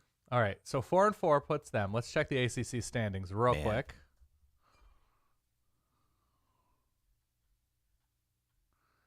So ACC standings: Clemson at 4-4. So NC State moves to 5-3. Yep. Miami could move to 5-3. Georgia Tech is currently 3-4, and they are playing North Carolina tonight. So they could be tied with Georgia Tech. Boston College is at 5-3. Correct. They beat UConn 21-14 in a non-conference matchup, so unaffected. Virginia Tech 4-4 after their win last night. Clemson and Virginia Tech tied. I mean, that's not conference record, that's overall, but tied at 4-all. 4-all? 4-4. By the way, Dan, if I could flip over to this for a second, we do have an update. Please. Cal 27, USC 17. So, by the way, this means Clemson is 0-2. So 2 am I doing my math right here? 0-1, 0-2, 1-2, 2-2, 2-3, 2-4 in the ACC, Clemson? Sounds about right, yeah. So if they're 2-4, oh man. They're way down there. We got a question. We did a Reddit AMA this week where people can go back and check that out on the college football subreddit. And one of the questions that we got was about, can Dabo adapt? Not will he, but can he? And he's won a lot of football games. And I thought the hire of Garrett Riley was cold-blooded in a sense. They got rid of Brandon Streeter, who had been with the program after basically 1 year of calling plays. Right. And they brought over Garrett Riley. And I thought that was like a very shrewd move because Garrett Riley was very much on the rise after what happened with TCU last year. And one of the our earliest indicator that maybe this wasn't going to work was when Dabo made a comment about he's not running the Garrett Riley offense. He's running the Clemson offense. Which is fine. Which is normal. Which is fine. Which is fine. Which is normal. Which is something that Nick Saban says. Yeah. Right? I mean, a lot of coaches say that. The problem being that the Clemson offense of late hasn't been great. That's why they had a new coordinator to begin with. And, we are seeing, I think, what happens when Clemson does not have transcendent talent out wide, when they don't have a transcendent player at quarter. Like Cade Klubnik could be fine, but Cade Klubnik's a first-year starter. First full-time. He had a bunch of time last year, though. He had time last year. I mean, I guess this is his first kind of full season to starter. Yeah. I mean, he basically finished out and won the ACC championship game, right? So, but nonetheless, like, I think the point stands. Like it has not been a good go on offense, no, to say the least.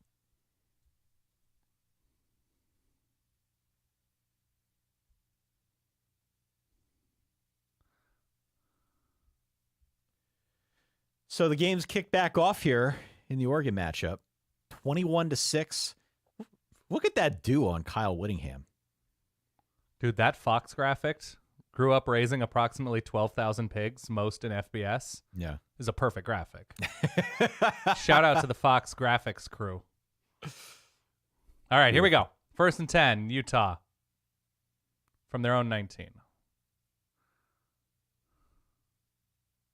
So they come out throwing, which is probably pretty smart. That's where they really didn't succeed too much on the ground in the first half. 1.6 yards on the ground.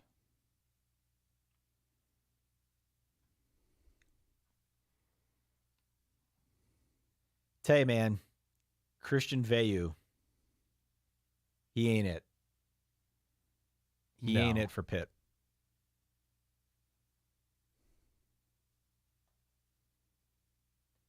In fairness, it may not entirely be his fault. J.D. Bertrand was left unblocked and ran unabated to him and just leveled him. Just leveled him.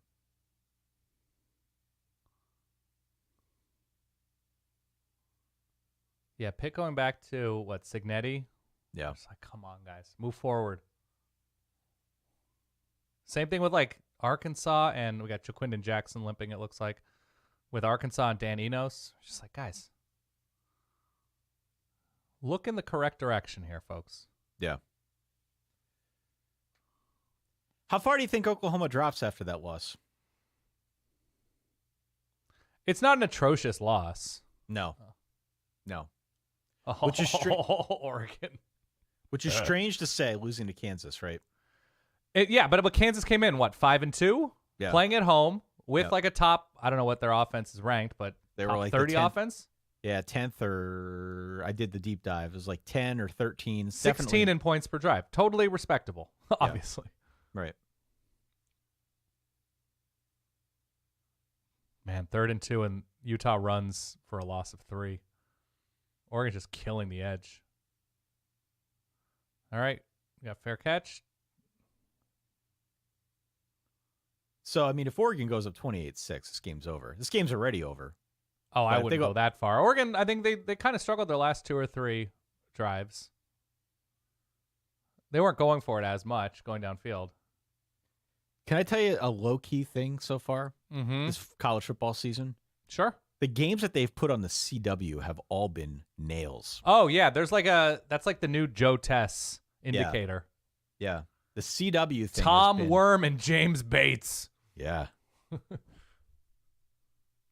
That game has been nails on a weekly basis.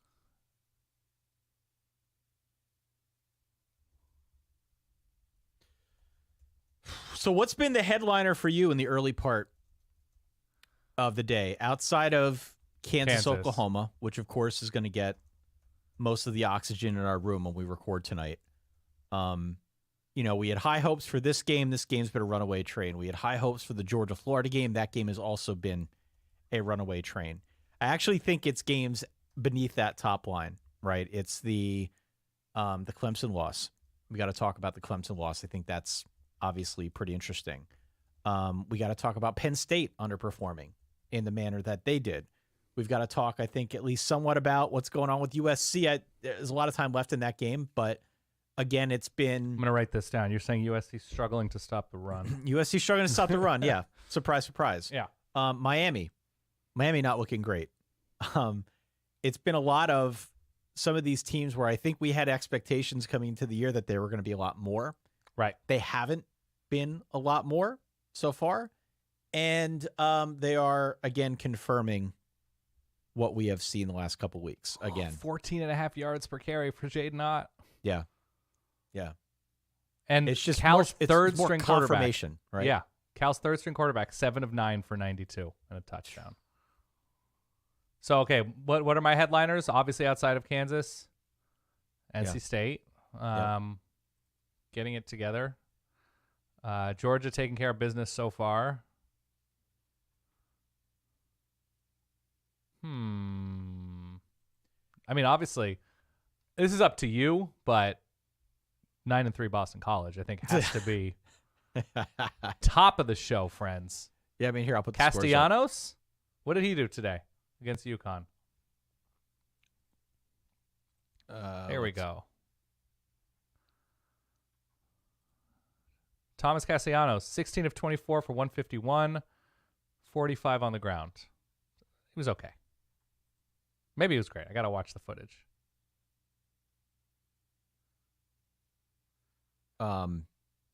Yeah, I mean, I'm looking at the scoreboard and it's like, sorry, I'm going quick through here. You're but good. Like, Florida, Georgia, we expected more. Oregon, Utah, we expected a lot more. Even Duke, Louisville, we expected more. That game's been a runaway train. So it's been almost a story of the games that we thought were going to be close, not being close. And the games that maybe we didn't expect to be close, going in a different direction. I'm looking at Cal USC. I'm looking at Auburn, Mississippi State. I'm looking at Oregon, Virginia, Miami. Right? A lot of these games, we talked about the Clemson game. Mm-hmm. That's another instance of that. The Penn State game was way closer. Penn State could have lost that game. Definitely. They absolutely could have lost that game. Oklahoma did lose their game. Florida State taking care of business, though.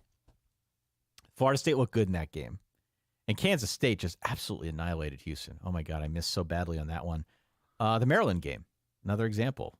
What happened in that Maryland game? I don't know if anybody watched that one, but Brendan Sullivan was good for Northwestern, apparently. Yeah. A&M won but did not cover. And West Virginia, man, speaking of TCB, UCF favored by 6. I liked UCF in that game. And Garrett Green got hurt, but then did he come back? Yeah. Yeah.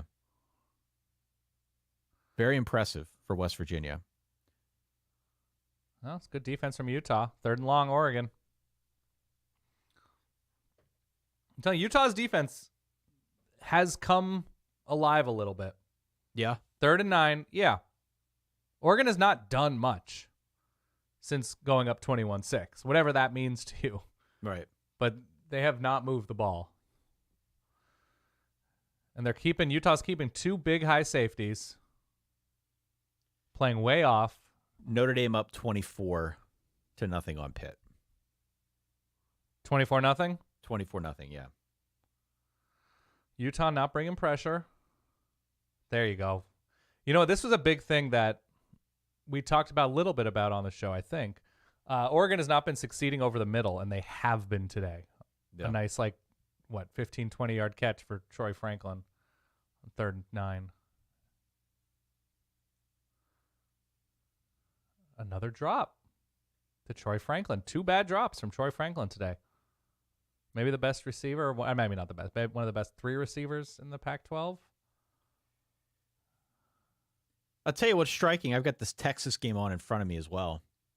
What's striking about the Texas BYU game is not so much Malik Murphy, who of course is a man among boys. Yeah. It's the Texas defense. What's the score right now? It's 21-3. Texas is up on BYU, and it feels like it could be 100-3. That's not to say that the BYU nice run. Sheesh. Nice run by Oregon. Is that Bucky?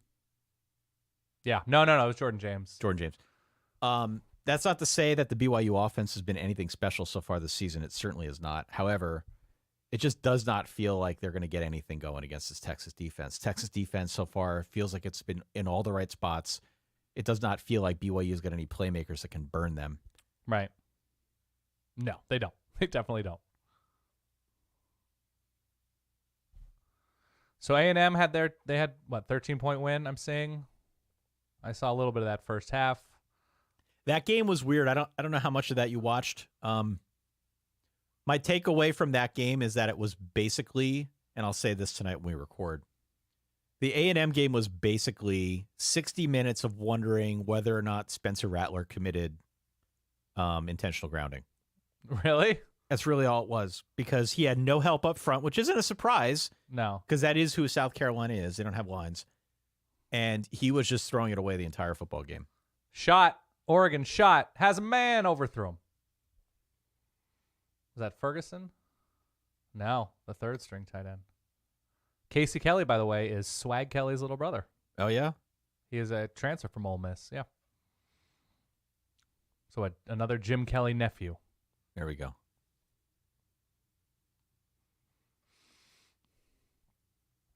The stretch of the A&M game I did see, and you're right about the South Carolina offensive line, but man, that Texas A&M front is mean. Yeah. Yeah. 2nd and 10, pick up 5.5. All right. This is 4-down territory, though. UVA marching it down the field on Miami first and goal. Who's? You kind of wonder if something clicked for Virginia. If it was always going to be a long process. Sure.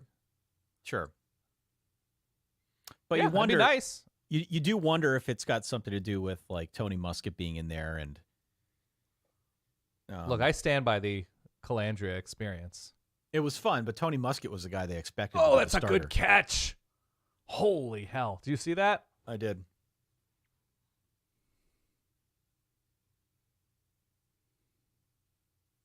Look at this thing. Well, we've got somebody saying touchdown Oregon. All right. I like that little sneak preview.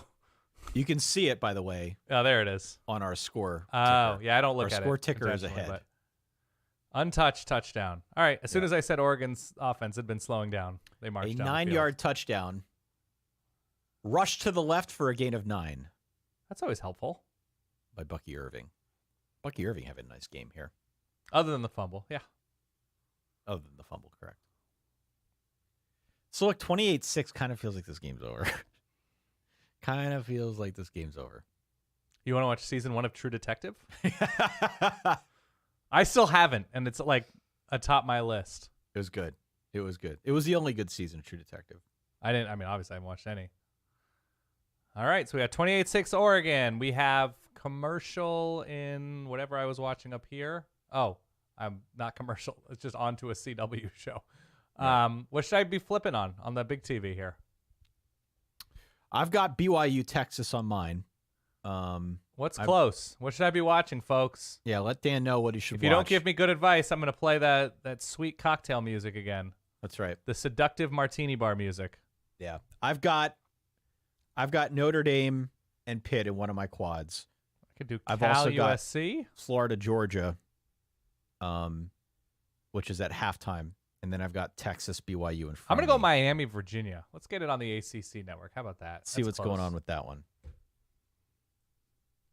You ever go to sexy martini bars, Ty? Sexy martini bars? You took me to a sexy cocktail bar, didn't you? Christian Veilleux just threw an absolute horrible pick six. Oh.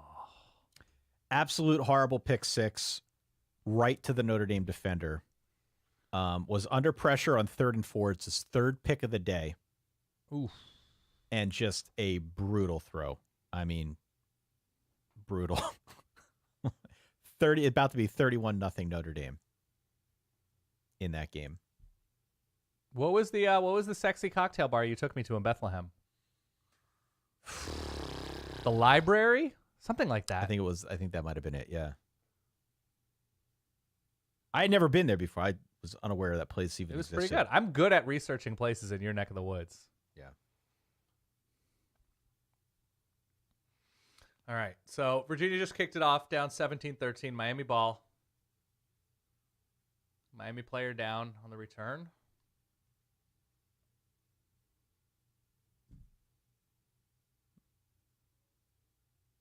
Had a nice little pooch kick, it looks like. Oh, it was the returner who got hurt. Joseph. That's a big hit. Let's see what's going on in the Big Ten, everybody. What's going on with Minnesota? Malik Murphy, by the way, 11 of 17, 111 yards, a touchdown, and a pick. Okay. Warming up. Minnesota 10-6 over Sparty. Nebraska 14-0 still. Yep. Ohio State, Wisconsin tonight. Iowa State up 24-6 on Baylor. Saw that. That's a shovel of dirt on Baylor right there, man. Blake Shapen, 14 completions for 84 yards and a pick. You want to talk about pickleball? That, my friends, is what we call pickleball here on the show. Louisville now up 20-0 on Duke. Tell you what, man. Ty. Yeah. Louisville's going 10-2 this year.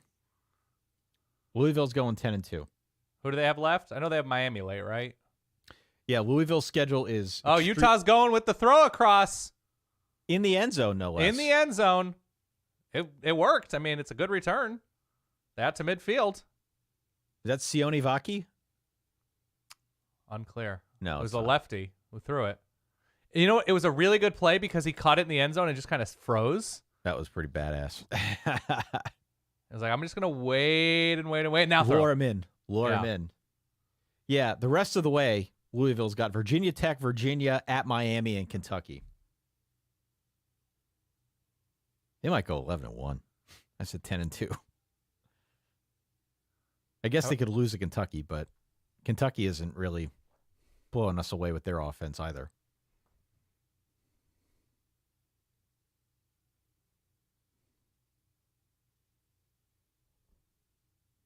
Interception.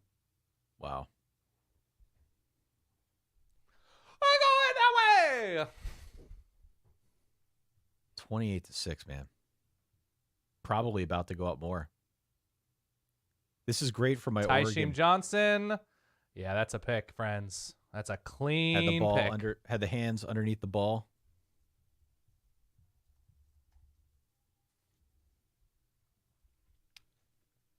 Pitt with the ball again. More pressure on Christian Veilleux. And another interception. What? Christian Veilleux scrambles out to the right. Decides he wants to float one into what appeared to be quadruple coverage. And Notre Dame's got the ball back. Wow. That was really a bad decision. Oof. A nice play by the Notre Dame defender, number 29. So Pitt football is just broken. Yeah. I need to tweet something out about the big boy offense. That's pretty. I don't know if you're watching the game, the Oregon game. Yeah, I got it here. Nice.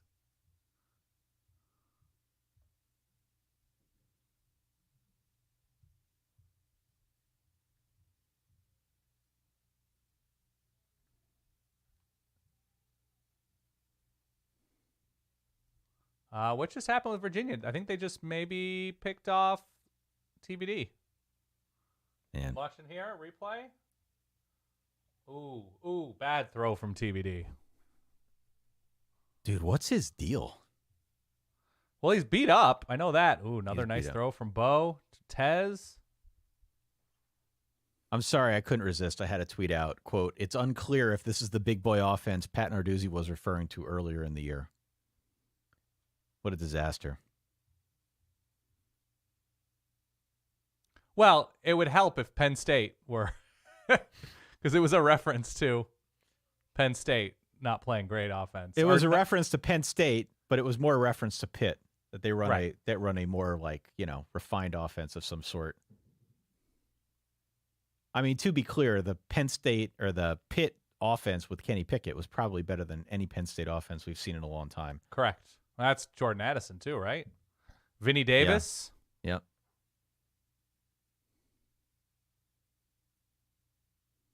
Maybe some early Izzy Abanaconda. Izzy Abanaconda, Yeah.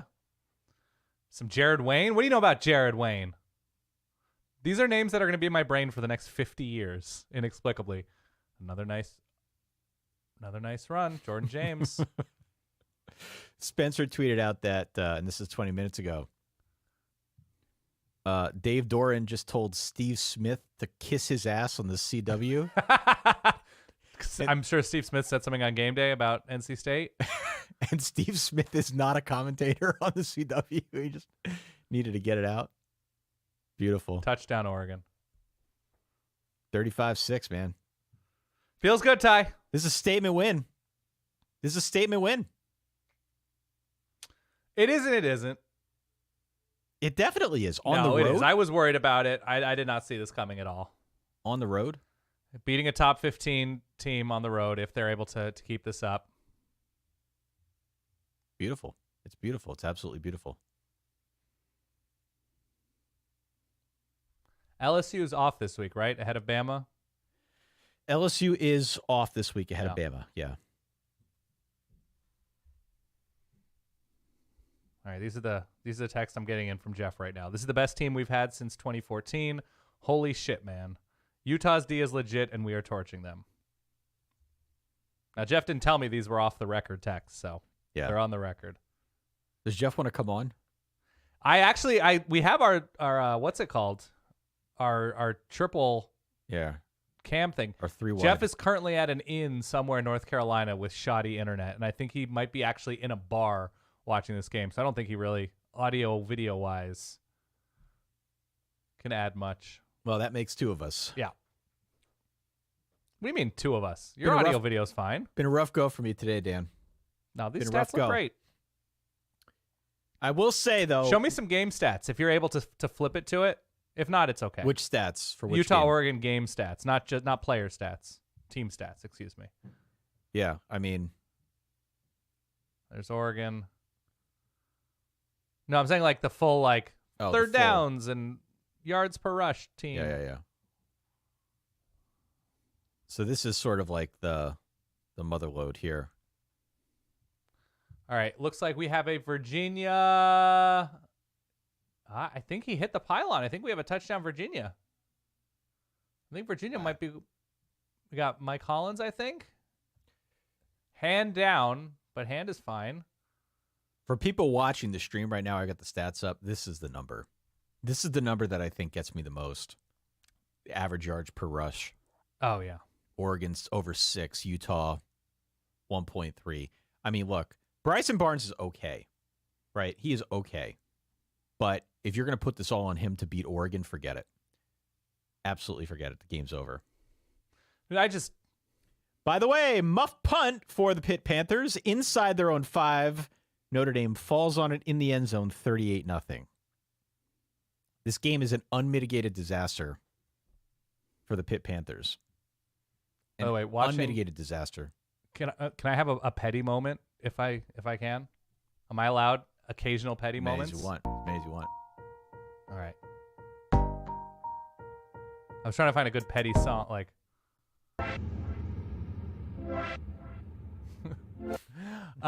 Watching Oregon and Rice Eccles dominate Kyle Whittingham, Utah, while watching Mario Cristobal, specifically not known for leading Oregon to victory against Utah away from home, they're losing to Virginia at home ahead of the fourth quarter.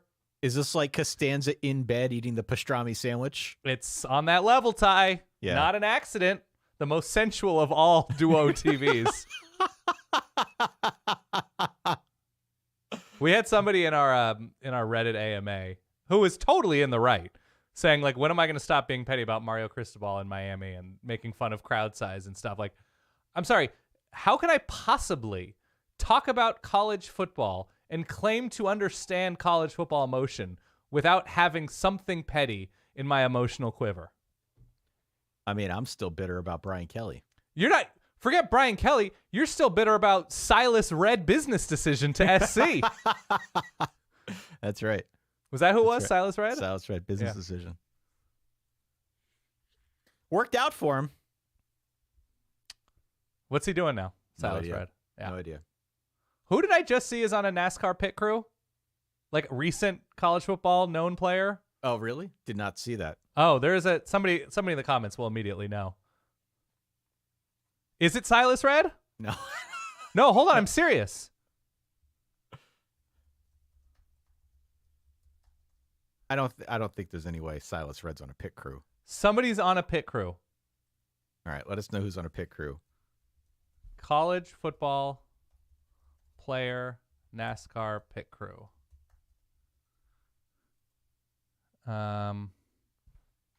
Journey Brown. Journey Brown. Okay. Yeah. Former Penn Stater. I knew it was a Penn State running back. That's not bad. Yep. Had to retire because he got hurt. Is that what it was? He was a good player. It was him and I think Noah Cain were the ones splitting carries. Noah Cain's at LSU now? Yep.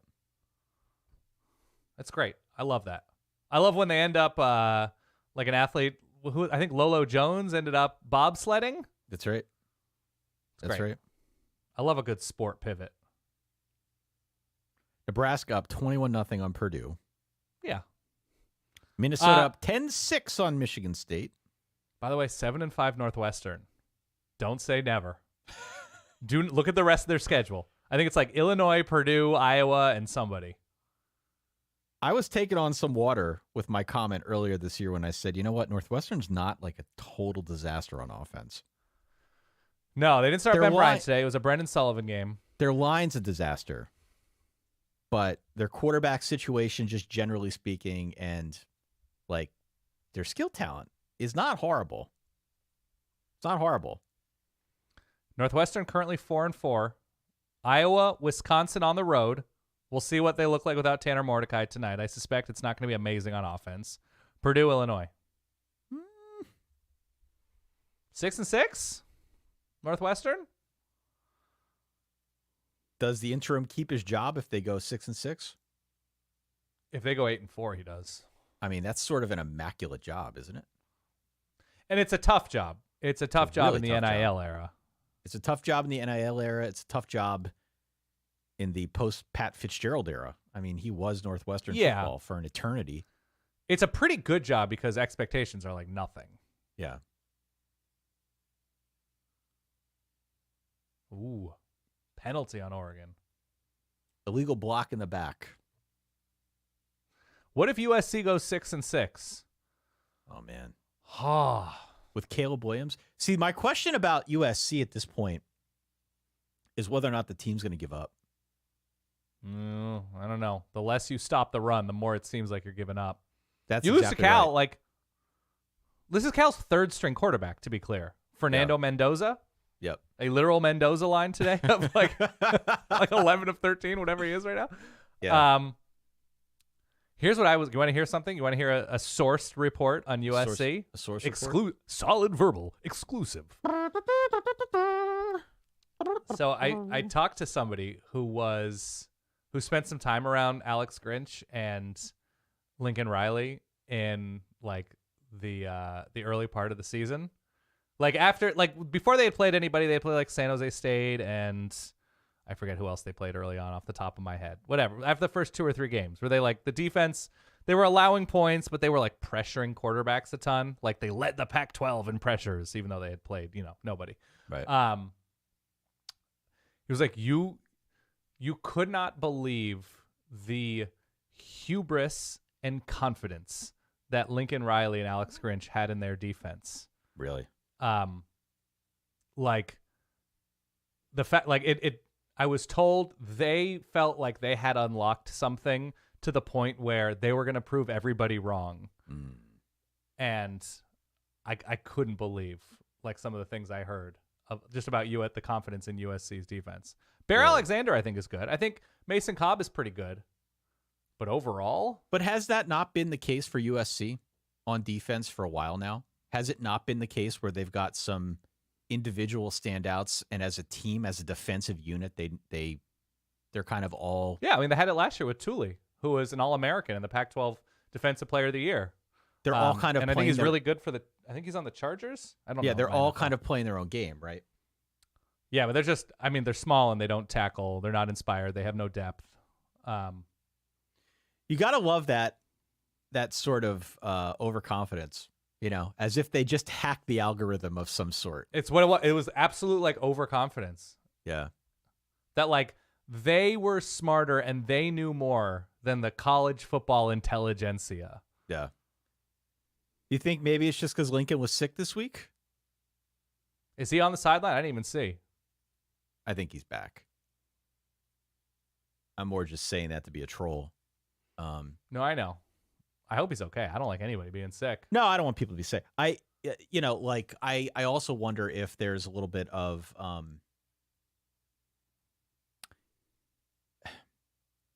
I don't want to say buyer's remorse because he's obviously infused that program with a lot of excitement. It was a big hire, and I still think it was a good hire. I don't think it was a bad hire.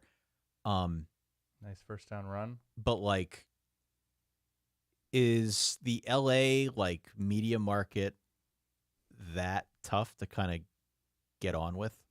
Because it feels like some of his moves from a media standpoint, right, with barring the reporter and then kind of like not allowing press availability. Right. He's been very contentious with the media, and he was like that in Norman too, though.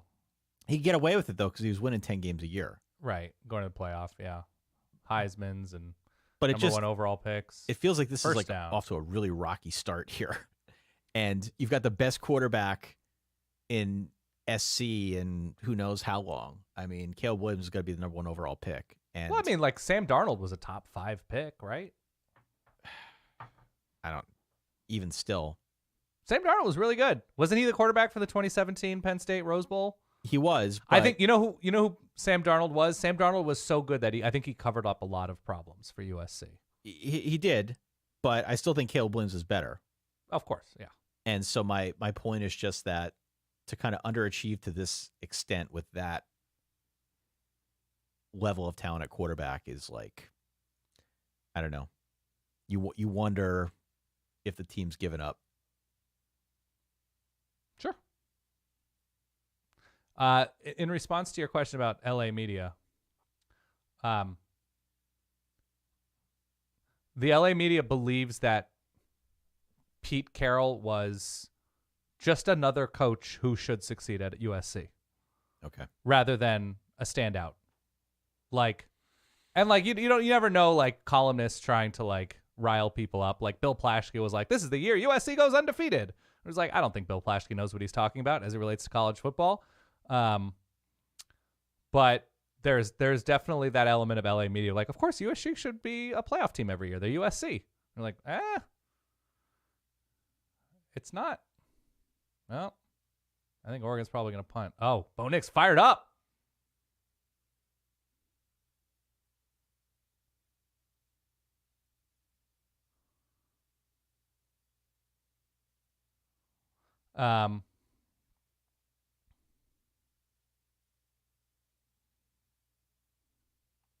Lachlan.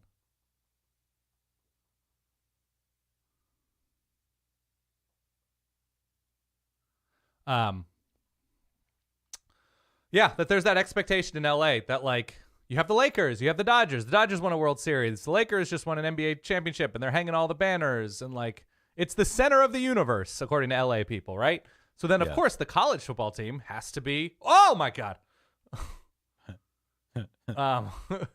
That of course USC, like it's LA, they're gonna get the best players, they're gonna get everybody they want on the West Coast, they'll recruit nationally like they did under Pete Carroll, and they're gonna win 11 games a year. Look at Riley, all the number one pick. I just message into the inbox, Dan, from a gentleman named David. Oh.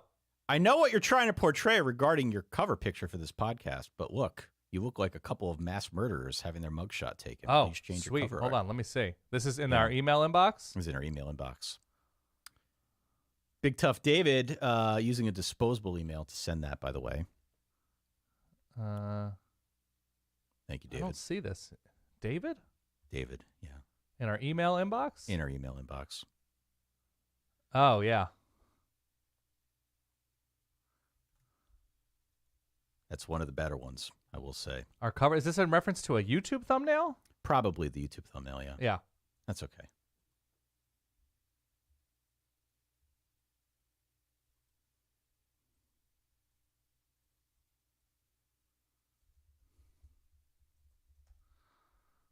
That's fair. I think so. I'm okay with that.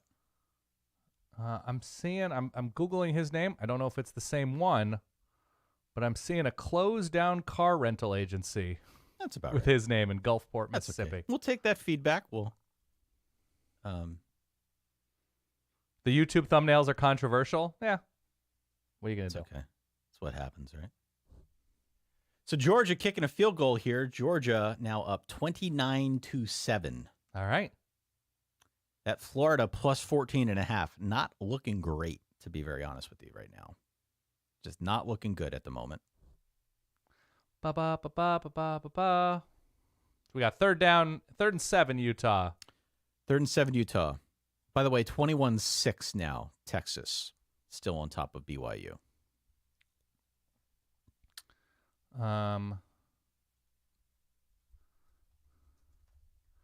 Virginia's still up, 2017.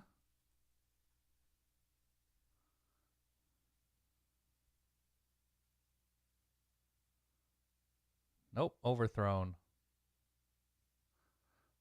Should point out, last year, Utah had Cam Rising in this game and scored 10 offensive points. Yeah. So he threw 3 interceptions against last year's Oregon defense, which wasn't great. Okay. Utah punting. Looks like a lot of empty seats in Rice Eccles. Man. In the Ken Garf red zone, if I'm reading that correctly. Ken Garf? Yeah. Ken Garf. Here's a name for you. 35-6, Dan. Wow. This is somewhat disappointing. I'm not going to lie. Yeah. Yeah.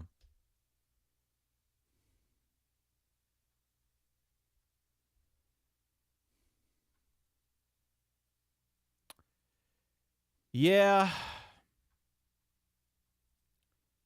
This has been an interesting afternoon of football. I think the big takeaway for me from this game is that Utah does not belong on the same field as Oregon. Not at the moment. You know, like 37-0 Notre Dame. Woo! Yeah, Pitt's been really bad. The thing, though, Woo! is about this Oregon-Utah game. Yeah, please, sorry. You know, I mean, I still respect the hell out of the Utah Utes. They had a game like this coming, especially given the strength of the Pac-12. Yeah. But it really does cause you to really reevaluate where SC is at in the pecking order. We saw such a high-level matchup between Oregon and Washington. That game could have gone either way, right? Mm-hmm. You see a game like this, and given the fact that these two teams don't even seem close, we have a little bit more definition, I think, within the Pac-12 by virtue of this result. Oh, yeah. I mean, Oregon and Washington are up here. Separated, yeah. They're clearly separated. And that's what later in the year is good for, right? You start getting to the end of October, early part of November. That's when you start talking about, all right, which of these games are actually meaningful? Yeah. We have a lot of interesting matchups that I think are on the slate next week. Next week is going to be awesome. But what a week like Week 9 serves to prove is which of those are actually meaningful in the national conversation, right? With respect to who's going to go to the playoff, who's going to play for conference championship, things like that. We will obviously spend a fair amount of time talking about those other games as well. I don't mean to demean those, but this is a game that, to me, tells me a lot about where things stand in the Pac-12 to a degree that we have not seen previously. Yeah, I mean, I don't know. I kind of felt that after last week, but I guess given Utah's win over USC, they were sort of hanging around given their record. Look, I'm a homer. You can not trust the narrator here. I think Oregon's better than Washington. Yeah. And they, were worse in those big moments, and Washington took advantage, and that's a really nice win. But I don't know. I think Oregon beats Washington 7 out of 10 times. Yeah.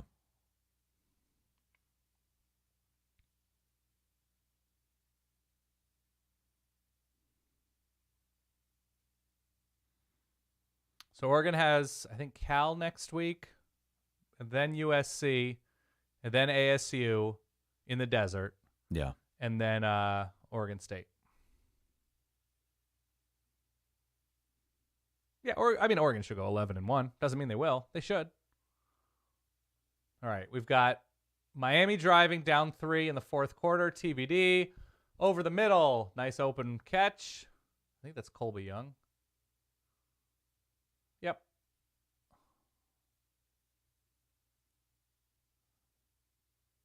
Oh, Real Madrid over Barca. Barca,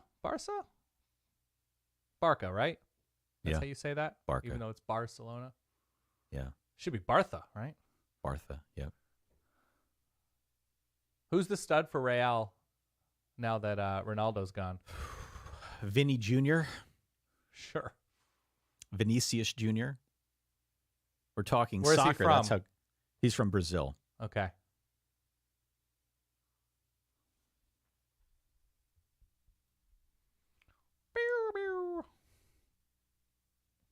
And who's playing for Barcelona now? Lewandowski still there?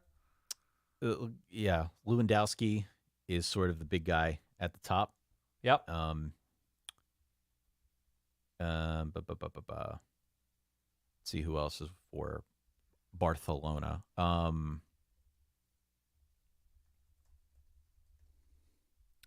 actually have to pull it up. I don't know Barcelona as well as Real. We're vamping here for people who are. No, that's fine. I'm watching Miami, Virginia. Yeah, well, give me an update. Give me Lewandowski, Ferran Torres. Ferran Torres, yep. Rafinha. Rafinha. Yep. João Cancelo. Yep. Javi. Gavi's incredible. Gavi's like 19 years old and on top of the world. Touchdown Notre Dame about to go up 44-0. 44-0. Crazy. Somebody wrote Pedri is a young star for Pedri, midfielder. Sorry, I'm blanking here. I've got Jude Bellingham. Jude Bellingham signed with Real Madrid. Okay. Not with Barcelona. Miami moving the ball. A little short on first down, or on 3rd and 6 of the first down. What else do we have here? So Georgia up comfortably. Louisville up comfortably. Tulane up comfortably. Cal's at halftime against SC.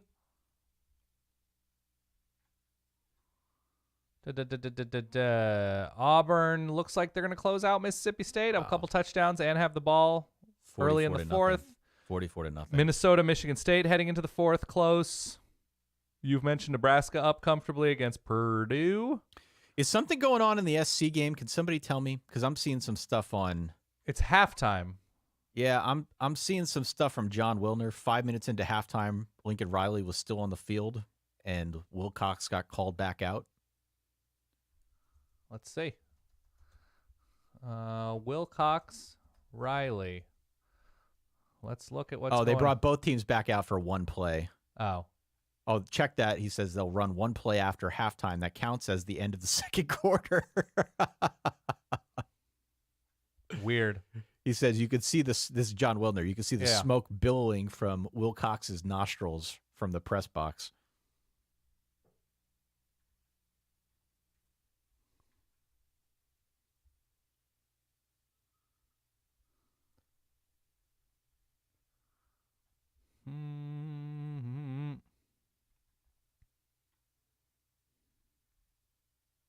All right. Oregon ball, 2nd and 18. Couple penalties into Start of the fourth quarter. Start of the fourth. Shot-ish. Oh. It's another miss. That was Brian, I think. Yeah. Yeah. By the way, I don't know if you saw, we got a fantastic message on Instagram about 2 days ago. Which I'll read the off. Lisa Ann thing? Excuse me? From Lisa Ann? Lisa Ann. It was a joke, Ty. I think she's a retired adult film actress. Continue. This is from Samantha. Oh. Purdue is 0-9 on weeks when Taylor Swift releases an album. Did she release an album this week? Was there a new Taylor's version? She re-released 1989 yesterday. Oh. Purdue's down 21-0. 0-10. Maybe my favorite stat. Thank you, Samantha. You know what? I actually think I listened to it this morning. I think it came on, and I didn't even realize it was something new. We listened to it. It sounds identical. Sounds identical, yeah. Utah, 3rd and 18, gave up 19 yards on a kind of a dump-off crosser. Do you have a favorite track on 1989? I mean, I think Shake It Off is probably the big one, yeah? It is, but is that your favorite? Let me pull up what the track listing is here. I think mine might be Style. Style's pretty good. Not Not a big blank space guy, to be honest with you. Another false start. I don't hate Wildest Dreams, You've got that. and I don't hate I Know Places. Okay. Yeah. Also a fan of Style. Is that about Harry Styles, I I think? believe that's about Harry Styles, Yeah. yeah. Kate keeps me up to speed on who all of these songs are about. All right, got Oregon 1st and 15. Throwing it over the middle. Christian Veyu, run up the middle, sacked again. Oh. This is a disaster, this game for Pitt. An unmitigated disaster, Dan. Kind of an interesting path that both Pat Narduzzi and Dabo are on together of like the complaining about the portal era as their teams. Well, but now hold on. Pitt has brought in transfers. In fairness to Narduzzi, he is trying to use it. Right. And because Pitt is a quote-unquote lesser program than something like a USC, they have taken on water in that respect. Yes. So I don't blame Narduzzi. They're at least trying to use it. But Dabo has been transfer portal averse. Yeah. And it is clearly not working. They're 4-4 now, which is nuts. I'm going to look up Pitt. Let's see. Since 2018, their offenses. Obviously, they had a killer year with Kenny Pickett. Florida just went for it on 4th and 3. And? Stopped short, 29-7. Georgia getting the ball back. All right, I'm saying Pitt 85th in 2018, 109th in 2019, 86th in 2020. Nice little, good stop from Utah.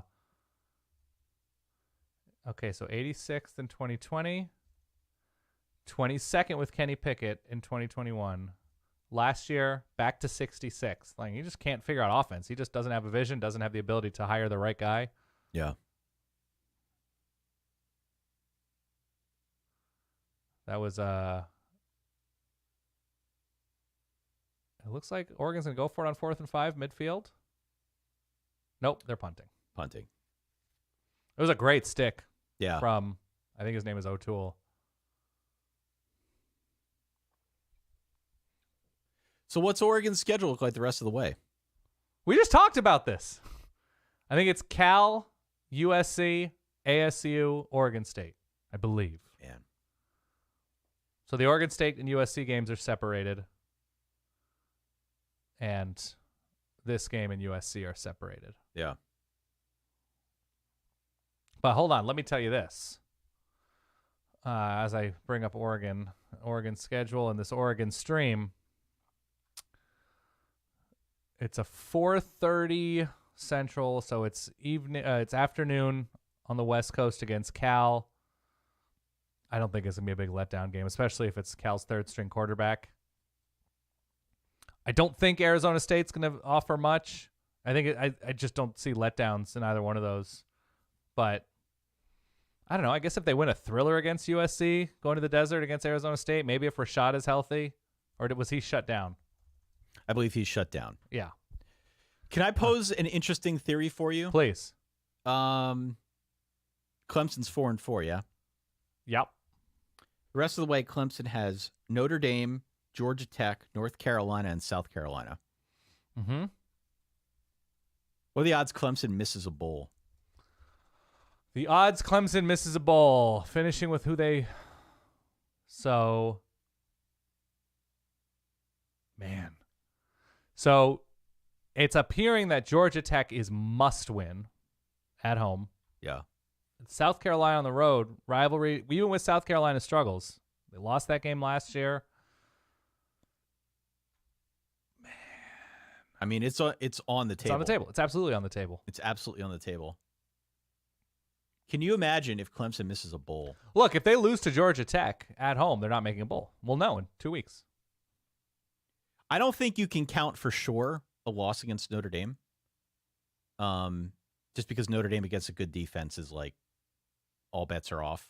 You're not going to see this version of Notre Dame next week. And the defense has actually done a lot of work in this game, giving them short fields and whatnot. So, I mean, it's hard to point the finger too much at a 44-0, whatever it's going to end up being, win over Pitt. But I still don't trust I don't their think offense. Notre Dame is going to lose a game to an underwhelming offense. Probably not. Probably not. But if we assume that's a loss, they fall to 4-5.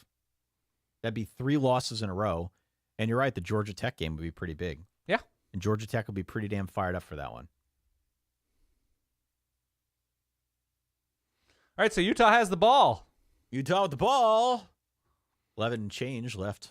Fourth quarter, 35-6. Got some folks here. Let's throw this up there. Giving us some yellow jackets here in the comments. Oregon's got some fresh faces in there. On defense, let's see. There's Justin Jacobs. There's Jeff Bossa. So they've got some they got some backup defensive linemen in it, looks like. Pitt is just getting absolutely annihilated in this game. I mean, it's really not even fun.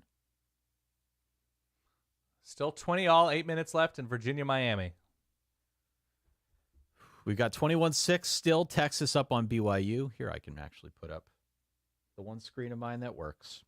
You get your dinner ordered yet there, Ty? Not yet. Not yet. First down, Utah. Let's go to the scoreboard, Dan. I can't wait to watch USC's second quarter play to begin the third quarter and then have a kickoff. 29-7, Georgia on top of Florida. 21-6, Texas on top of BYU. Obviously, we know what the deal is with this one and the Notre Dame game as well. Louisville 23-0 over Duke. Tulane covering 11 points, barely, over Rice. We've already talked about the Southern California game. USC trails technically 1 second left in the second quarter, but they're in at halftime. Auburn gave some back against Mississippi State 27-13, excuse me. Nice run for Utah. First down. Iowa State still up 15, 27-12 on Baylor. You mentioned the Miami-Virginia game tied at 20. Minnesota getting some separation now over Michigan State 17-6. Nebraska all but has the game against Purdue on ice. Yep. Miami, Ohio over Ohio by 14. That one surprises me, actually. I liked Ohio in that game. Nice win, looking like a nice win for Miami, Ohio in a big matchup in the MAC. What else do we got here? Louisiana on Southern Alabama. I was interested in that result as well. Boise State, 8-0 over Wyoming in the early going. And Marshall and Coastal just kicked off. That one's at 0 apiece. Beep, beep, beep, beep, beep, beep, beep. Carson Beck's having a weird. Having a hell of a game. Carson Beck with a beautiful throw to the front pylon. About to be 36-7. Yep. They're also showing him as the holder, Dan.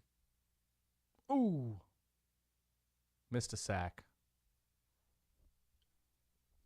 Touchdown, Texas, Dan. Score? Score's about to be 28-6. Really nice power run to the left side by Jonathan Brooks. I like him. I like both of those solid guys, Brooks and Baxter. There's definitely a different mentality with this Texas team. Here comes Rice, by the way. Yeah, Rice. Owls. Don't you think? I mean, Texas seems like... Ooh. Texas is not soft like they've been in years past. No, they weren't last year either. They weren't last year, but this year especially. I mean, they're starting to really show it in games like this. Double pass.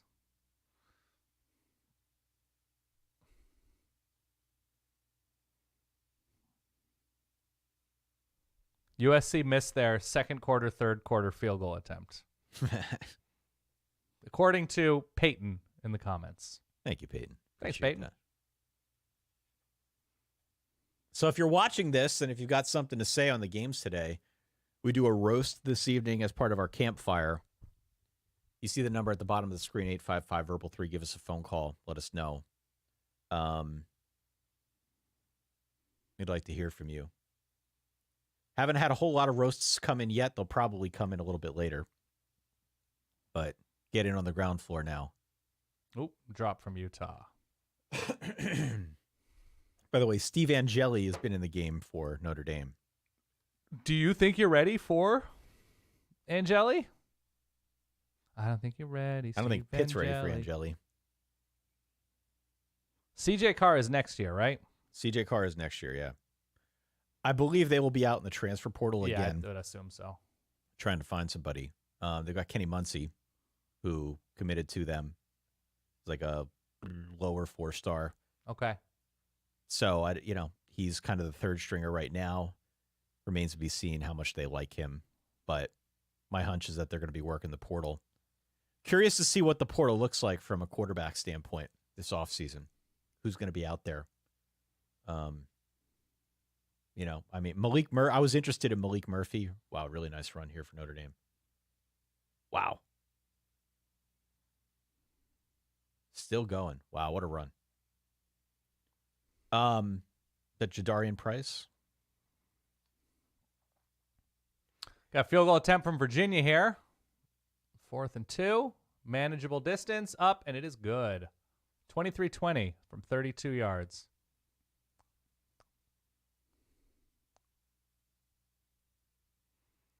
So let's see who's in here for Oregon.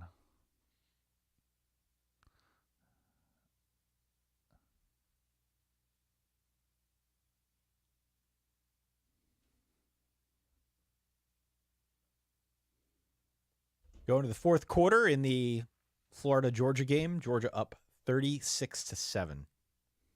An absolute thrashing in the cocktail party.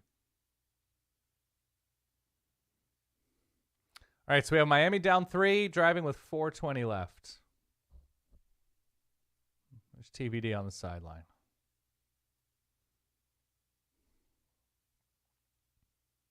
It's a hold and a sack. Oh, not a sack. Throwing it away. By the way, Miami losing a third game is also interesting if it comes to that. Because the rest of the way, they're at NC State next week. They're at Florida State the week after. They're home against Louisville the week after that. And they close out the year on the road at Boston College. That's tricky. I'm not saying they're losing all 4 of those games. I don't believe that. Right. But could they lose 3 of the 4? Florida State, Louisville, even at Boston College. BC's been playing pretty well. All right, Oregon brings some first stringers back onto the defensive line and immediately get a short stop.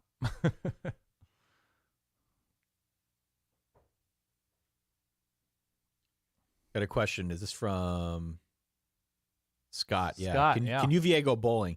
So UVA's got 5 losses. They basically got to run the table. Can only afford to lose 1 to get to 6. I would say this is must win. This is definitely must win. If the margins are tight, you got to win up 3 in the fourth quarter. Oh, yeah, God. What a play from TBD. I'm a little skeptical. Georgia Tech at Louisville, Duke, and Virginia Tech. Those are all teams I think are better than Virginia. Look, sometimes if you're Virginia and you're overhauling things, you need to Peter North at the end of the season, right? You just need that powerful finish. Ask your gross uncles about that reference. Yeah. Aaron mentions here, I'll put this one up on the screen. Oh, nice play from Virginia. Memphis lost a 24-point lead. It is now down 42-38. Ooh. Have you watched any Memphis football this year? Yeah, I haven't been a fan. I'm really not a fan. It feels like Seth Hennigan has been around forever. Ooh!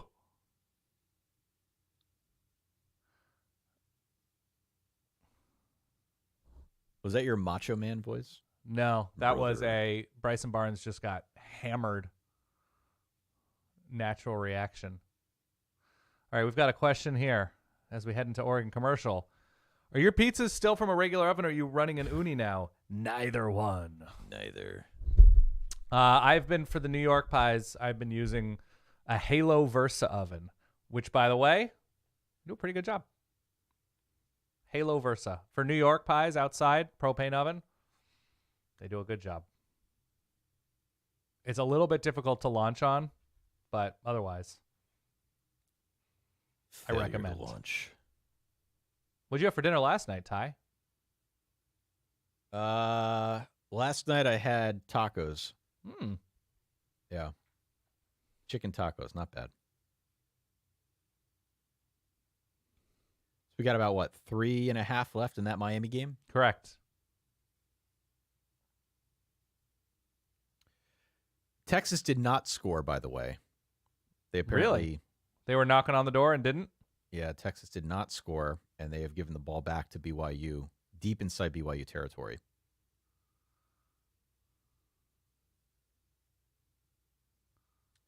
Michigan State has scored on Minnesota.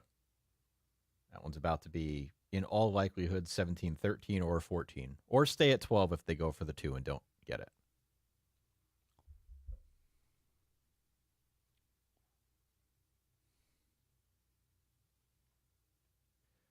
What's the update on that SC game? Has there been any movement there? All I knew is SC missed that field goal. Let's see what's going on. 28-17, SC with the ball in the third quarter. Yes, 13 minutes left in the third. This is what they call the weekender, Ty. Yeah. Every year, USC is either at Cal or at Stanford, and it's that easy, fun opportunity for USC people to head up to the Bay Area and have some fun. Neither environment especially daunting. Always good tickets available. Cal and Stanford.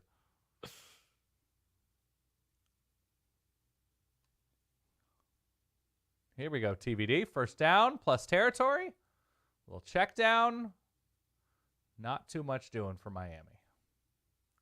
So Miami has all 3 timeouts, and they probably need another 20-ish yards to get in a field goal range.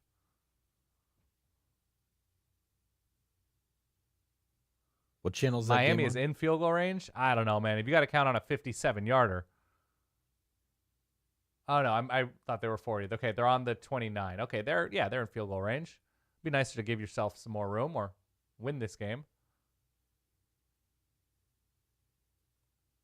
See if I can find that Miami game here.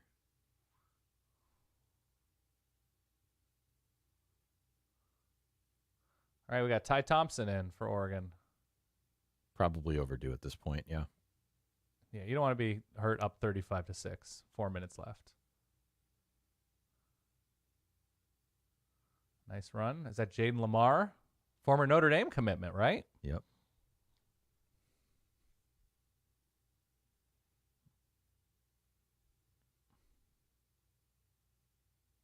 ACC Network, Ty. All right, got Borregales. He's made from 47 and 50 today. About 47-yard attempt here. Kick is up. Ooh, it's wobbly. And he got it. All right. So we got Musket.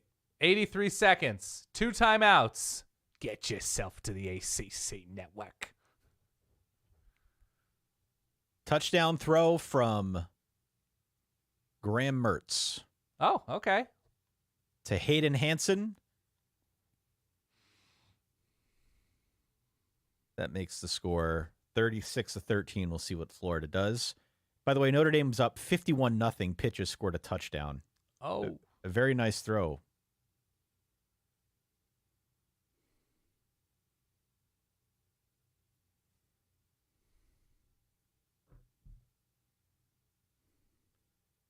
This Oregon game's, I got to be honest, a real bummer for those of us here on the stream who are hoping for something a little closer. Same. But I suppose as an Oregon fan, you'll take this. Yeah, I mean, at this point, my only hope for this game, I think Oregon's about to punt, is for Oregon to hold them without a touchdown for 4 straight quarters. That'd be nice. Yeah. And it's not like, I mean, look, Utah had a touchdown against UCLA, a touchdown against Oregon State. We're not talking about, territory that teams haven't been down and preventing a lot from this Utah offense. But still, on the road.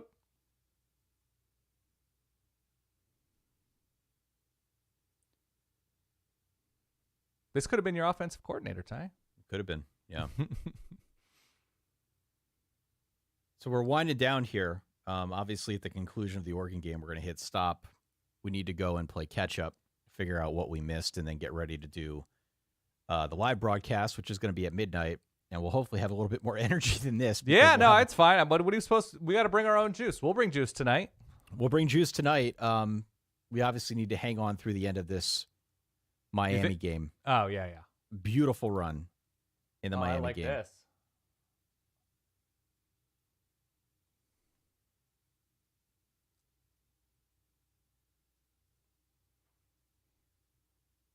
So what yard line is Virginia on? Are they midfield-ish? 45-yard line. Okay. So, minute left. 45 yards or so? 48, yeah. I love the fact that the Cavaliers have somebody named Tony Muskett as their quarterback. Yeah. Got the running clock right now. Tony Muskett on the run. Overthrows, just gets it out of bounds. So it's going to be about 3rd and 6 here with 42 seconds left. Yep. Virginia with the ball. Game tied 23 apiece.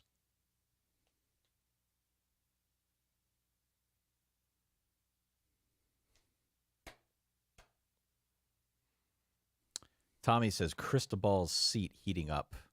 You think so? You think that's the case? Depends what happens here, I guess.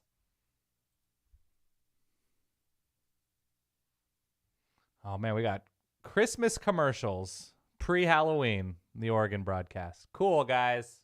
Shay letting us know that there are Miami sack. 1,179 total yards between Memphis and North Texas today. Dude, I like this North Texas offense. It's fun. What about the defense? Ty, be cooler than Defense you are currently not at so this good. moment. Not so good, the defense. Eric Morris, I think he was a Wazoo receivers coach, took the Mean Green job.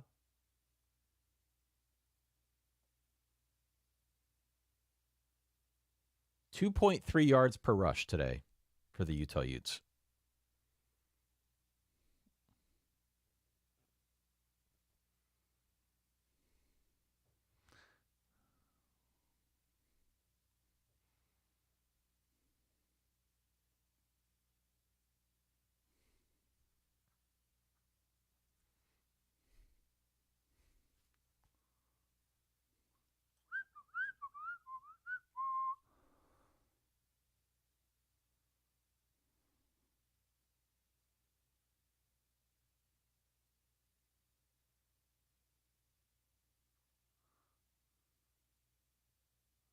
So we have Virginia punting. The Legend of TVD.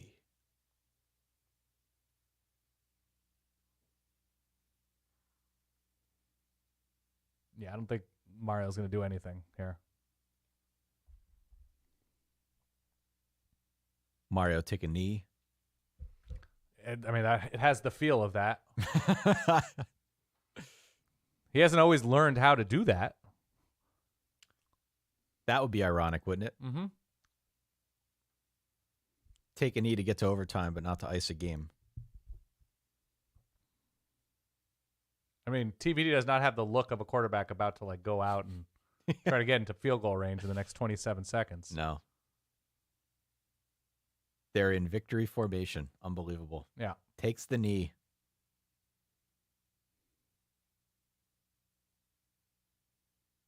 Man. Going to OT. No big deal. Going to OT against Virginia Cavaliers.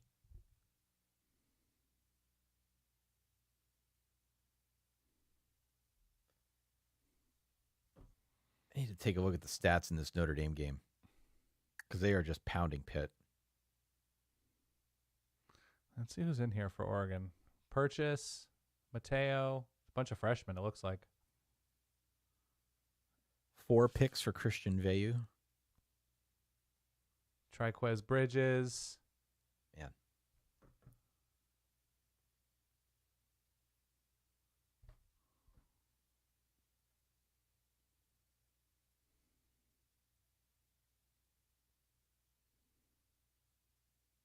Big win for the Yetis today on the road. Multi-sport field day. I saw they were up 21-10. 35-25 was your final. Big win for Bucknell. And just a lively weekend in Patriot League football. Holy Cross 49, Fordham 47. Ooh. Yeah. Spicy. They give me stats for these games? They do not. All right. Oregon takes this. 0 touchdowns allowed. Wow. 2 field goals, one of which came off a turnover. So let's see. I'm looking at Utah's play-by-play. I won't Dvorak it. Feels like salt in the wound. Yeah. Their first field goal was after a 13-yard drive.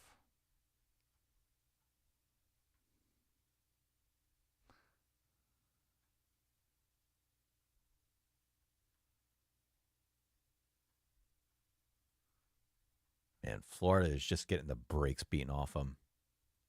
The Score? It's 36-13. Yeah. But it is not at all close. So Texas up 22. Louisville's going to win easily. Oscar Delp is carving out his role as like the new Brock Bowers. What is his line? He's had a day. Oscar Delp, 1 catch for 18 yards. I guess Ladd McConkey is the 6 for 135.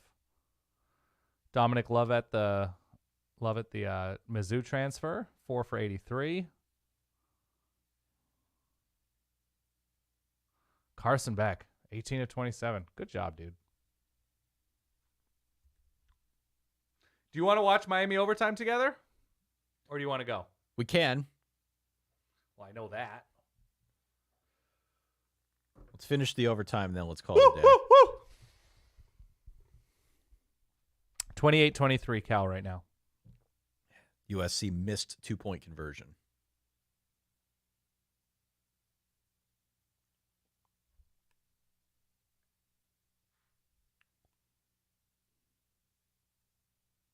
Notre Dame literally does not know how to run the clock out fast enough in this game. There's still 5 minutes left. They're up 51-7. Steve Angeli is in. I mean, they're giving him the full complement of plays. So he's at least getting some reps. All right. Which I guess is good. I mean, look, Sam Hartman goes down. It's a much different conversation this year. But they've basically got the entire second team in at this point. Yeah, we probably need, by the way, if we want a solid verbal, got to get an Oregon loss in here, right? Yeah. End up in the Fiesta against Notre Dame. Do we go to that? I don't know if it's. I would love to. Yeah. I feel like we have to, right? Yeah. I guess it could be Penn State at this point. I mean, it's one loss. Possible. Alex wants to know what's the late game of choice. Late game of choice is the Ohio State, Arizona Wisconsin? game. What? No, the Arizona game. Is that late, or is it that's just the late evening? game? Yeah, that's the late game. The Oregon State Arizona game's late. What time is kick? 10:30. Oh, so if you're talking real late, that would be the one. As for the nightcap, I guess Ohio State Wisconsin. Yeah, my fear with the Ohio State Wisconsin game is that it's sort of like a good game. Oh my God, another touchdown for Notre Dame. It's 57-7. Yeah, it's a good game in name only. Yeah. That's the fear with that, even though the point spread is about 14.5. The concern is that it's just going to be a runaway train because Ohio State's probably a lot better at this point. But we're getting a lot of Fresno UNLV erasure comments. Fresno? Erasure. All right, I'm going to turn off this Oregon stream. In overtime. Here, I'll put the scores back up. We're in overtime, by the way, and Virginia's got the ball first.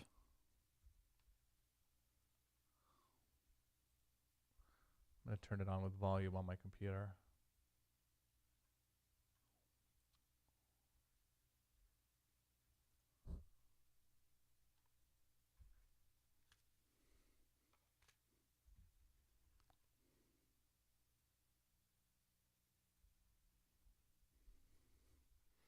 I'm going to make some fried rice after this game ends. Some kimchi bacon fried rice.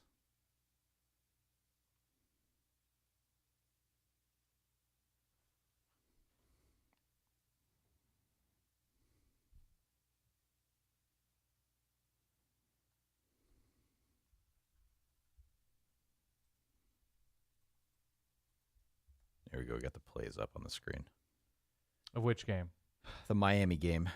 So Miami kicks a field goal. It's 26-23.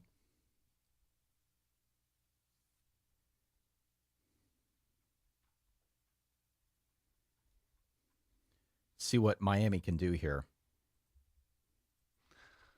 Is it too early to talk about how many yards Miller Moss is going to throw for in like the Holiday Bowl? Because if USC is not in We're still a on New Moss Year's watch. Six game, Moss watch. If Caleb Williams is not, or if USC is not in a New Year's Six game, I've got it at like plus 10,000 that he plays in their bowl game. I mean, he might not play the rest of the year at this rate. I know I know some people like hate that, but I think he'll keep playing, but like you got to play against UCLA and Oregon, like right. But like Caleb has been playing most of the year with like a nagging ankle thing, and he decided it would be best to rest and focus on rehabilitating before the draft. You're gonna get one of those, yeah. The word nagging will 100% be in the story.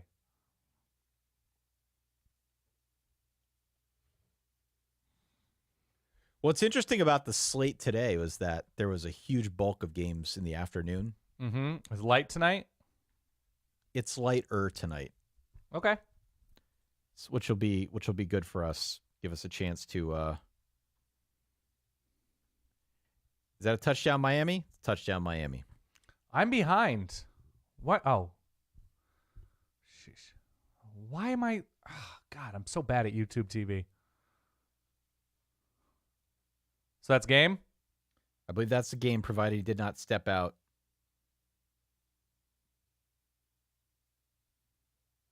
Get the replay. It's a really nice run.